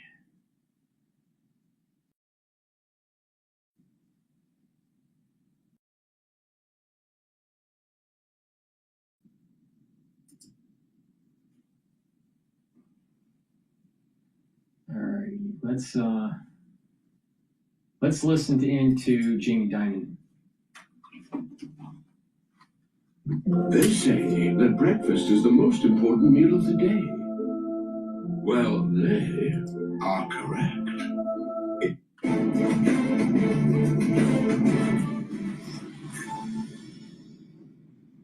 President Trump kicks off his affordability tour in Pennsylvania tomorrow. Top advisors say the president will focus on wages, housing costs, and inflation. 3 issues still dominating kitchen table conversations nationwide. Welcome to the Big Money Show. I'm Brian Brender, along with my co-host Jackie DeAngelis, Taylor Riggs, David McDowell, and with us for the hour, Strategas partner and chief market strategist Chris Barone. Welcome, sir. Good to see you. Great to be here, Brian. Well, JP Morgan CEO Jamie Dimon weighing in on the affordability debate, telling Maria Bartiromo that the economy is far from disaster, but that inflation isn't going away. In the short run, it looks like the American consumer is doing fine, is chugging along, companies are making profits, stock markets are high, and that could easily continue. There are a little small negatives, like jobs are weakening, but just a little bit. Inflation is there and maybe not going down. And the Federal Reserve is set for a big interest rate decision on Wednesday, one that could boost or squash the Santa Claus rally. Stocks are nearing all-time highs. Chris, I go your way. You've got your finger on the pulse of the North Pole and Santa Claus rallies and all these things. I know you're going to tell me what the markets are telling us about what next year looks like, inflation, growth. What are they saying? Well, I think if anything, when you look out to 26, the market seems to be anticipatory of a better economy here. I mean, everything we look at suggests real economy is actually inflecting. Consumer discretionary has turned up pretty meaningfully over the last 6 or 8 weeks. Regional banks have broken out. Transport's all acting better. I think it's important that bond yields have not gone down a lot from here. If you go back to April, that 360, 375 level on 10s was kind of really the line in the sand between when the economy really weakened. So I'm actually comforted that yields have held kind of this 415, 420 range. So everywhere we look, whether it's commodities, whether it's rates, whether it's consumer, whether it's industrials, I think the message is of an economy that's actually inflecting to the good ahead of 26. Okay, so it is a lot about messaging right now, Jackie. The president's going out to do the big, starting out in Pennsylvania, is going to go do the big speeches across the country. They're saying that Democrats are honing their message on affordability. Do you think the Democrat message on affordability is really salient with the people that President Trump's going to be talking to out there? No, not at all. The people President Trump is talking to are walking around saying the average for a gas price, the national average now is now under $3, and they appreciate that. They're also waiting patiently to see the benefits of the big, beautiful bill next year, because Bessent made his rounds this Sunday, and he said that affordability has two components. There's inflation and there's real incomes. Real incomes are up about 1%. We've been discussing that on this show. The problem with this is the inflation aspect of it. Nobody really cares about the 3% where we are right now. I mean, certainly you don't want to see that go higher. But remember, under the Biden administration, it went up to 9.1%, and those prices never came down. So prices are a kitchen table issue, and they continue to be, and people have been discussing them for 5 years now. So what President Trump is trying to do is spur growth in the economy, and through this bill, put some of that money back into people's hands. It might not be coming directly as wage growth translates, as we see it in the Labor Department reports. But remember, you're talking about no tax on tips, no tax on overtime. That's part of people's wages, and they will see a benefit of it. Scott Bessent did say that as well. He said the best way to address the affordability crisis is to give Americans more money in their pockets, which this bill has done. I'm hopeful that that will make a difference for people, but also recall, not to take a victory lap for our show, we kept running around and saying, when you jack inflation up to 9% and prices go up, sure, some things that trade like commodities may come down, and I'm talking about a food item here or there, but not everything is going to come down. And when those wages spiked under Biden and minimum wage went up, now you have to keep up with that pace, and wages are the most important thing. I'm not opposed to victory laps because I don't get to take many. Well, I just so when I got one, all of us. I'm taking it. Nobody believes that. You look like a Ken doll. Nobody believes that. You know, Ken actually didn't take many victory laps. He didn't. He was modest. Didn't you see him in the Pixar movies? I meant that as a compliment. He lived in Barbie's shadow. He did. Indeed. Yes, a moment of silence for Ken. Okay, Dagan, I'm coming your way. You go wherever you want. But this story did catch my eye on the president saying he wants to kind of do a crackdown on grocery prices, sort of looking for collusion. I think he's focusing more on foreign firms, maybe. I don't know. I'm curious what you think about that and all the aforementioned things we've discussed. It's very Biden-esque, isn't it? Let's focus on my allegations of Does it smell like collusion? Does it look like a semi-monopoly? Since we started off with a little Jamie Dimon quote, let's talk about the banking industry. If President Trump wants to throw the verbal hammer down on some people, these banks are in your checking account, in your savings account, you earn nothing. And they earn 4 to 7% off of your money. And say, for example, condominium complex, condominium building in South Florida, as one example. You have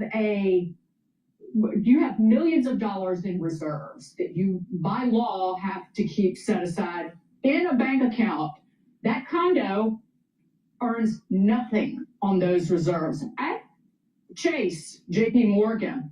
However, then they turn around and make loans to the condo owners to pay for the special assessments, and they're earning 7% on those loans. That's JP Morgan.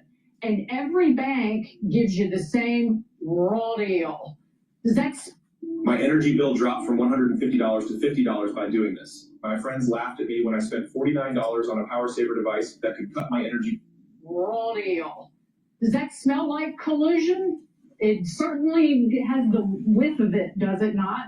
So they, again, give you nothing and make a fortune off of your nothing, in essence. So you're getting robbed by all of these banks. Let's look at them, President Trump, rather than the grocery stores. You'll get nothing in like, is that Judge Schmales? Is that Caddyshack? To his grandson. That's right. The Judge Schmales approach to banking. Taylor, I'm coming your way. I saw this headline. The year of America's cranky consumer. Ooh, yeah. So are consumers cranky, or are they really justifiably upset about a big affordability crisis? How much of this is political? How much of this is economic reality? So we learned in the last administration, feelings are real. I'm not going to tell you that you don't feel a certain way. If you feel like things are unaffordable, you have to listen to that. And I think in New York City, as we all sit here, we learned that you have to listen to that because then people like Mom Johnny get elected if you don't listen, right? So it's important in that way. But from an economic perspective, from a market perspective, I would say some of the best bull markets, some of the best rallies we have, climb that wall of fear, climb that cranky consumer.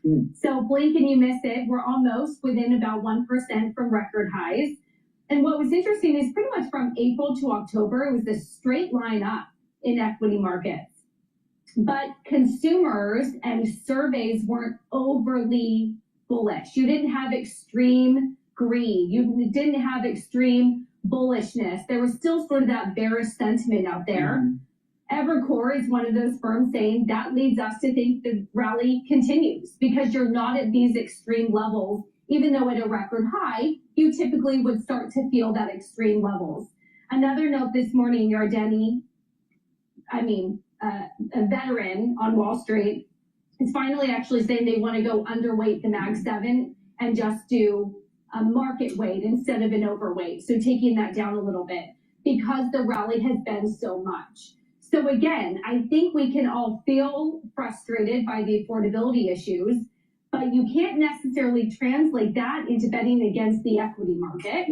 We could also bring this all full circle and say, maybe the equity market's one of the best ways to grow ourselves into the unaffordability, more of affordability, if you know what I mean. You want to afford more things, get in equity markets? Totally. Yeah. Now, Chris mentioned this. So consumer discretionary stocks were down 11% earlier this fall, and now they have rallied back 7% in just 2 weeks. Yeah, they've had a pretty impressive move the last 6, 7, 8 weeks. Ironically, when you look at all the consumer sentiment surveys, whether it's University of Michigan or Conference Board, you actually want to be buying discretionary stocks when those surveys are as bad as they currently are. So we're in like the bottom decile right now if you look at consumer sentiment. That's generally where excess performance has come from the discretionary sector, as counterintuitive as that sounds. You know, I think one thing that professional economists or strategists get wrong is when we talk about inflation, which is a rate of change, we forget that most Americans don't think of life in terms of rate of change. They think of life in terms of level. I think, Jackie, you certainly touched on this. So I want to give you some data that I think is important. Retail gasoline, 5-year low, $2.95. That's the average around the country, 5-year low. The median is actually $2.85. So why is the median less than the average? Because California. California, the average is still $4.50 a gallon. If you look at blue states versus red states, blue state average, $3.25. Red state average, $2.75. So there is this wide disparity between what the price at the pump is around the country, and it really breaks on red state, blue states. Can I also just add one thing quick? The wealth effect that we've seen over the course of the last 3 years now, because we're almost at the end of this year, and there were gangbuster 2 years for the stock market going into Trump's presidency. That is real. When you walk around this city in particular, or malls in New Jersey, both of which I've done, people are out and they are spending. You can't get a reservation next Saturday night at a restaurant. I had to call 20 places to try to be able to find a table that wasn't at 10:30. People are out spending, and they do feel good about the gains they've received in the stock market. And that is where the disconnect is with respect to, prices, the cranky consumer, the overall sentiment. But then yet the companies are still saying, I believe it was Jamie Dimon said, companies are still saying people are spending and things are robust and we're poised to continue to go higher. That's hard for people to get their head around, but that is very, very real. Yeah. But that's one of the reasons that Zoran Mondani got elected. And with respect, one of our viewers emailed me last week about the watch check. Mm-hmm. Oh, I saw that. And he said the Coca watch, the $5 million watch. Remember your concerns prior to the New York City mayoral election. This is why Mondani got elected, and our country has the beginnings of socialism or communism worship. Yeah. It's just you're talking about something that is just completely out of the reach of our viewers and Americans. And it's fine to, praise people who have made it and encourage capitalism and business formation. But when people are struggling, I would just add to that. There's a balance. And I'm talking about one of our viewers, Citizen. Yeah, no, I know. And the wealth gap that you're talking about, that they're highlighting there, is real also. I would just say that wealth gap hasn't gotten wider in the last year alone. That wealth gap got significantly wider and more polarized under Joe Biden, who said that he was going to work for the middle class and try to make things better for them. Actually, he made things worse for them. And here we are. So when we get to the socialism conversation and who's going to fix the problem and what are the right answers and solutions, you don't go to the person who broke your arm and then say, oh, can you fix it for me? Yeah. And for everybody who can't do the big watches, remember, I've got 0 on it all. So it wasn't it was the Coppola watch. Coppola watch. I definitely don't have one of those as well. Taylor, I want you to tell me about Warner Brothers, because there's a lot going on. Holy smokes, you guys. The fight just got, what's the word? Thicker, the plot thickened, the fight got nastier. Oh my goodness. So Warner Brothers Discovery higher, because Paramount's coming with pretty much a hostile bid. They went straight to shareholders and said, we are offering you now about $30 a share, and this is for the entire company, not the separated company, the way that Netflix did when they come in at $27.75 with a cash and stock offer. So again, the plot thickens here a little bit. There's a Trump angle here. There's a fundamental issue here. There's a debt issue here. You guys jump in way. Can I comment on it? Yeah. Either way, David Zaslav is going to become a billionaire, so we know that. If they go the route with Netflix and they don't get approval, there's a massive breakup fee. So, deal breakage fee. So they're kind of banking on that.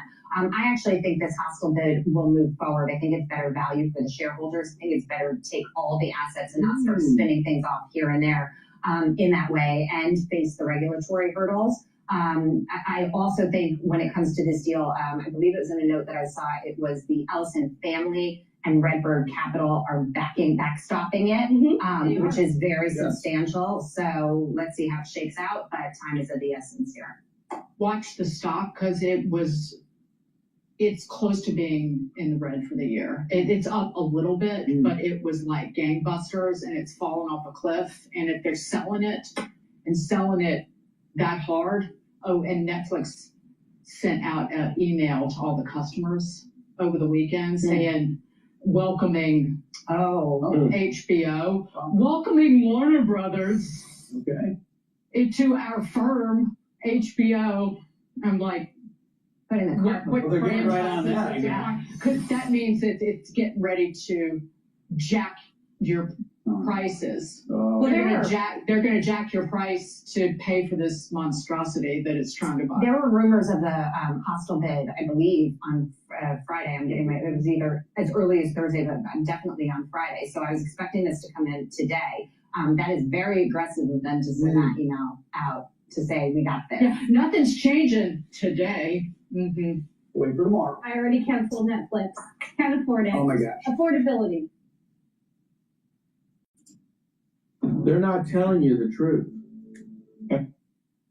Please go to my store, the-studio-reykjavik.com, and get the probiotic and the complete multivitamin. The complete multivitamin has the multivitamins for the cofactors you need for proper enzymatic activity, so your cells perform properly. It's part of my anti-aging protocol. It's easy to digest. Get this multivitamin. It's very high quality. And again, it's easy to digest.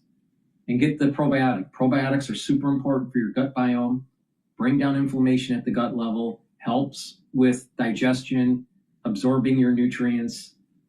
Also, a good gut biome is going to help with your skin, your brain function, and your cellular metabolism. So please go to my store, the-studio-reykjavik.com, get the probiotic and the multivitamin, very high quality, and it's the foundation of my anti-aging protocol. You take this, that's the foundation, then take Max 35 or Cleanse for the first pillar to boost up that immune system, C60, the second pillar, to soak up free radicals, the third pillar, turmeric, ashwagandha, and lignans to boost up that immune system, and the fourth pillar, Boomer Boost. You take that, it's very powerful to slow down the aging process. All righty. Let's take a look at what else is going on.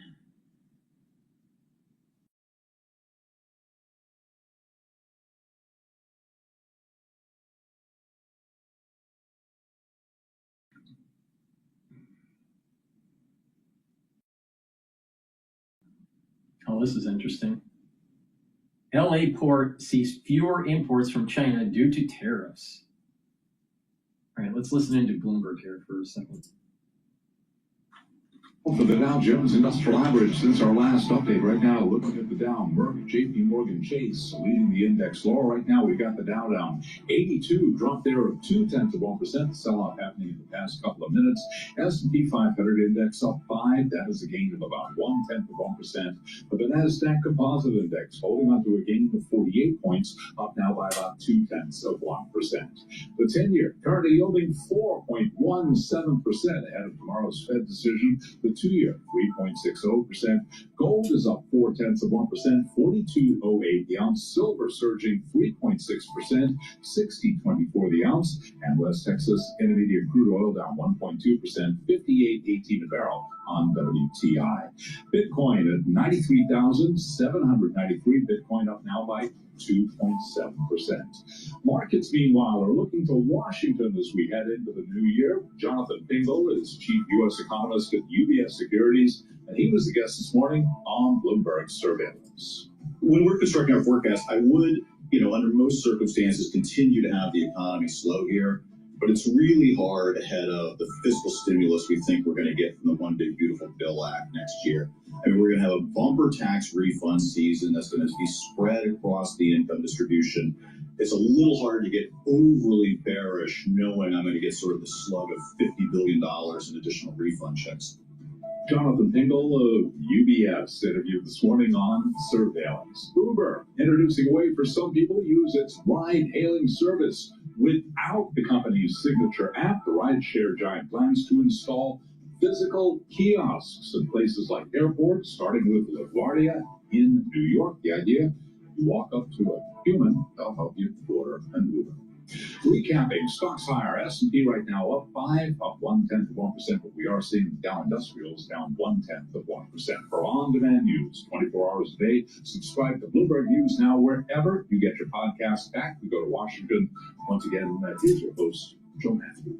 Please go to my store, the-studio-reykjavik.com. Get the ashwagandha root. This will help to control your cortisol levels and your blood glucose levels. When you do that, you're reducing inflammation. That's going to help your immune system. And by bringing down inflammation at the vascular level, you're helping your cardiovascular system. Take ashwagandha root every day. Drink it with filtered water. My take. Democrats have a very different approach to this than many Republicans. And of course, while President Trump doesn't want anything to do with any of this, he says just send the money directly to people. Let them buy their own. So yeah, we're still chewing on Obamacare. This is the same debate that led to the government shutdown. And the Thursday promised vote by John Thune is what brought Democrats back to the table to vote for the CR to reopen. So we're still experiencing the fallout here of the longest shutdown in government history, knowing that millions of Americans have already received notices saying that their premiums are going up. Donald Trump, in this long-ranging interview with Politico, was asked about this. Here's what he said.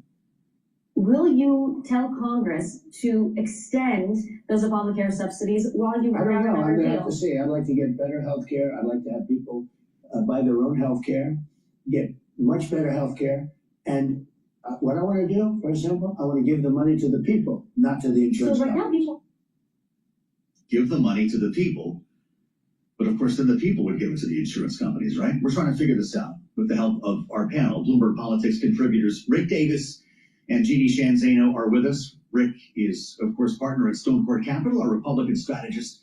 Jeannie, our Democratic analyst and democracy visiting fellow at Harvard Kennedy School's Ash Center. Rick, you've been knocking around the healthcare debate for a long time. Everybody remembers the thumbs down from your former boss, John McCain, and it's something 15 years in the making. Republicans haven't really gotten their arms around in terms of a replacement or a realistic set of reforms. What's about to happen this week? Will Republicans decide on a plan, or do they just let this go by? Yeah, you point out it's incredibly difficult for Republicans to do anything that looks like they are enshrining ACA. And when John McCain went down to the well of the Senate, when skinny reform was on the vote and put his thumb down, representing the vote that killed that reform, he was the lone guy who could make that happen. There are no lone guys anymore in the United States Senate. There's no one there who's actually going to want to take the hard trek down to saying, oh, we should have ACA subsidies. And so the fact that, in the Susan Collins bill in the Senate, they actually have some of those subsidies to be done, reformed, but actually continued is an act of political courage. Can that pass? Probably not. Jeannie, yesterday you were suggesting that a Democratic plan cannot pass the Senate. Do we know exactly what that plan is? Is this a 3-year extension? What are you voting on Thursday? Yeah, that's what it looks like, is the 3-year extension. And by the way, Joe, you cut off the best part of that interview when she said, Dasha Burns, when Dasha Burns started raising Christmas gifts, and Donald Trump was like, don't be dramatic. Not substantive, but a lot of fun. The Democrats, it looks like it's going to be the 3-year extension. It doesn't have much hope to move through, although, on what Rick mentioned in terms of what we're seeing out of Susan Collins and Bernie Moreno, I think it's really important to note that Bernie Moreno is no sort of moderate Republican. This is a young MAGA conservative, and it is notable that he is joining forces with Susan Collins, and they are putting forward this idea. And again, it doesn't have the votes either, but it just shows you how the concern has rippled through the Republican side if the Republicans don't take a vote, or if they do take a vote and have nothing to meet Democrats with. I mean, there is a lot of fear on the Republican side as to what this all is going to mean if they can't get something through. And we heard the president say yesterday in that interview, these sort of very sort of vague ideas. You've got 2 weeks to go. If you're not going to convince GOP members now, it's done. So it doesn't look like we are anywhere closer today than we were a month or two ago.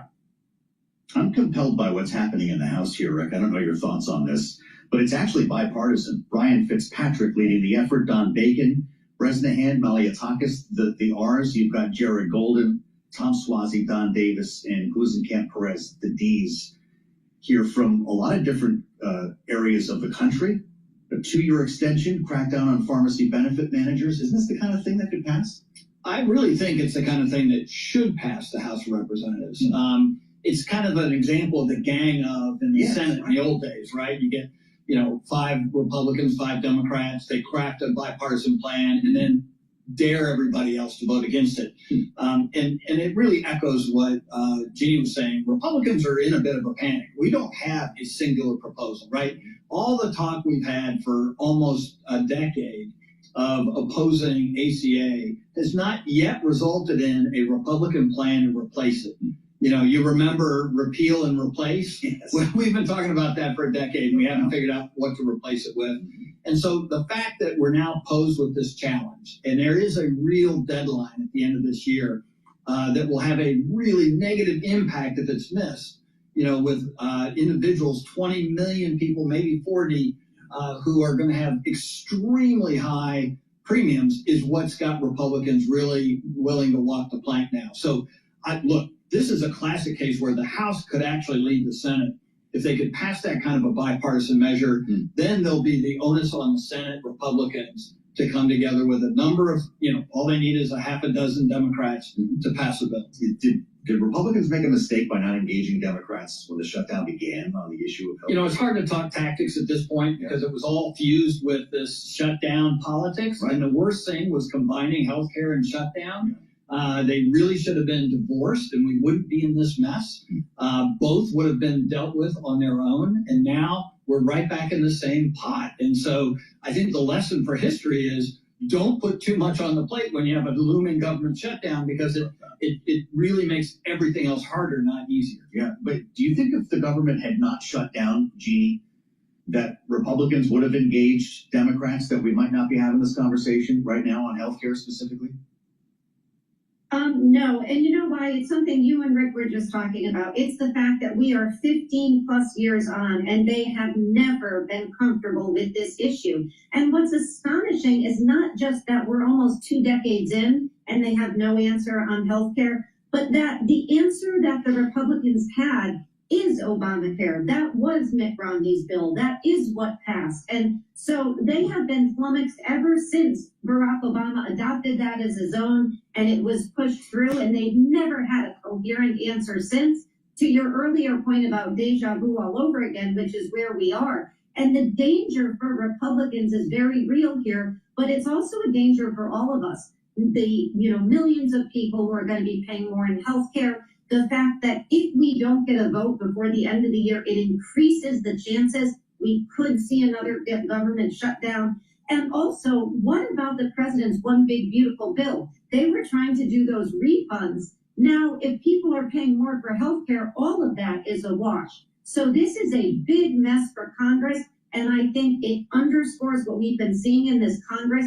There is very little leadership. The bill you're just talking about in the House with this bipartisan group, this is a rank and file bill that they may have to put forward on a discharge petition. Where is the leadership in the House and where is the leadership in the Senate? They've got to come forward. But of course, their leader is Donald Trump, and we heard he's really nowhere on this either last night. I actually thought of you when I heard this discharge petition idea. Is this really where we are? It could be. I think it's like everything else, right? Sanctions in Ukraine, discharge petition. Yeah. But I would remind Jeannie, we're still waiting for the Democratic alternative that was supposed to be presented like a long time ago, and now we're down to like a vote tomorrow and no one's seen the paper. So it's leadership on both parties, right? They have sort of abdicated their will on trying to formulate the plans that they could inform and sell and then vote on. And none of that's happening. And thank goodness for the rank and file in both the Senate and the House, because they see their job is not done yet until this is fixed, and they're trying to fix it. Jeannie, new polling on this matter comes from Morning Consult. It's a pool of about 2,200 people for what it's worth. Registered voters, 58% say Congress should extend the subsidies. 24% say let them expire. You know, there are a lot of folks out there, a lot of political analysts and people here in the political class in Washington who think Democrats don't want there to be a solution. Because if we go over the cliff, you take back the House. What would you say to them? I think that strategically, that is a real concern. You know, we all hope that that is not the fact, but politically, this has been a helpful issue for Democrats for decades, and it continues to be. You know, you look at that poll and those numbers are pretty startling. There's no really good answers here because, of course, the subsidies themselves never made much sense either. But now your back is up against the wall. They probably should be extended. But let's not forget, my view has always been if Republicans or Democrats rather really believe in these subsidies, they should never be temporary. You should tell us the cost. We should pay for them, and they should not be a temporary fix. But that's how our government has been working for a long time on both sides. So now our back is up against the wall. We probably need an extension and then hope they figure it out long term. But it's Congress, so there's not a lot of hope in that. Revolutionary idea. What do you think of this language we're hearing from Donald Trump? Just saying, you know, it sounds good to some people. Just send people the money, but then they're just going to go give it to the insurance company with less leverage, wouldn't they?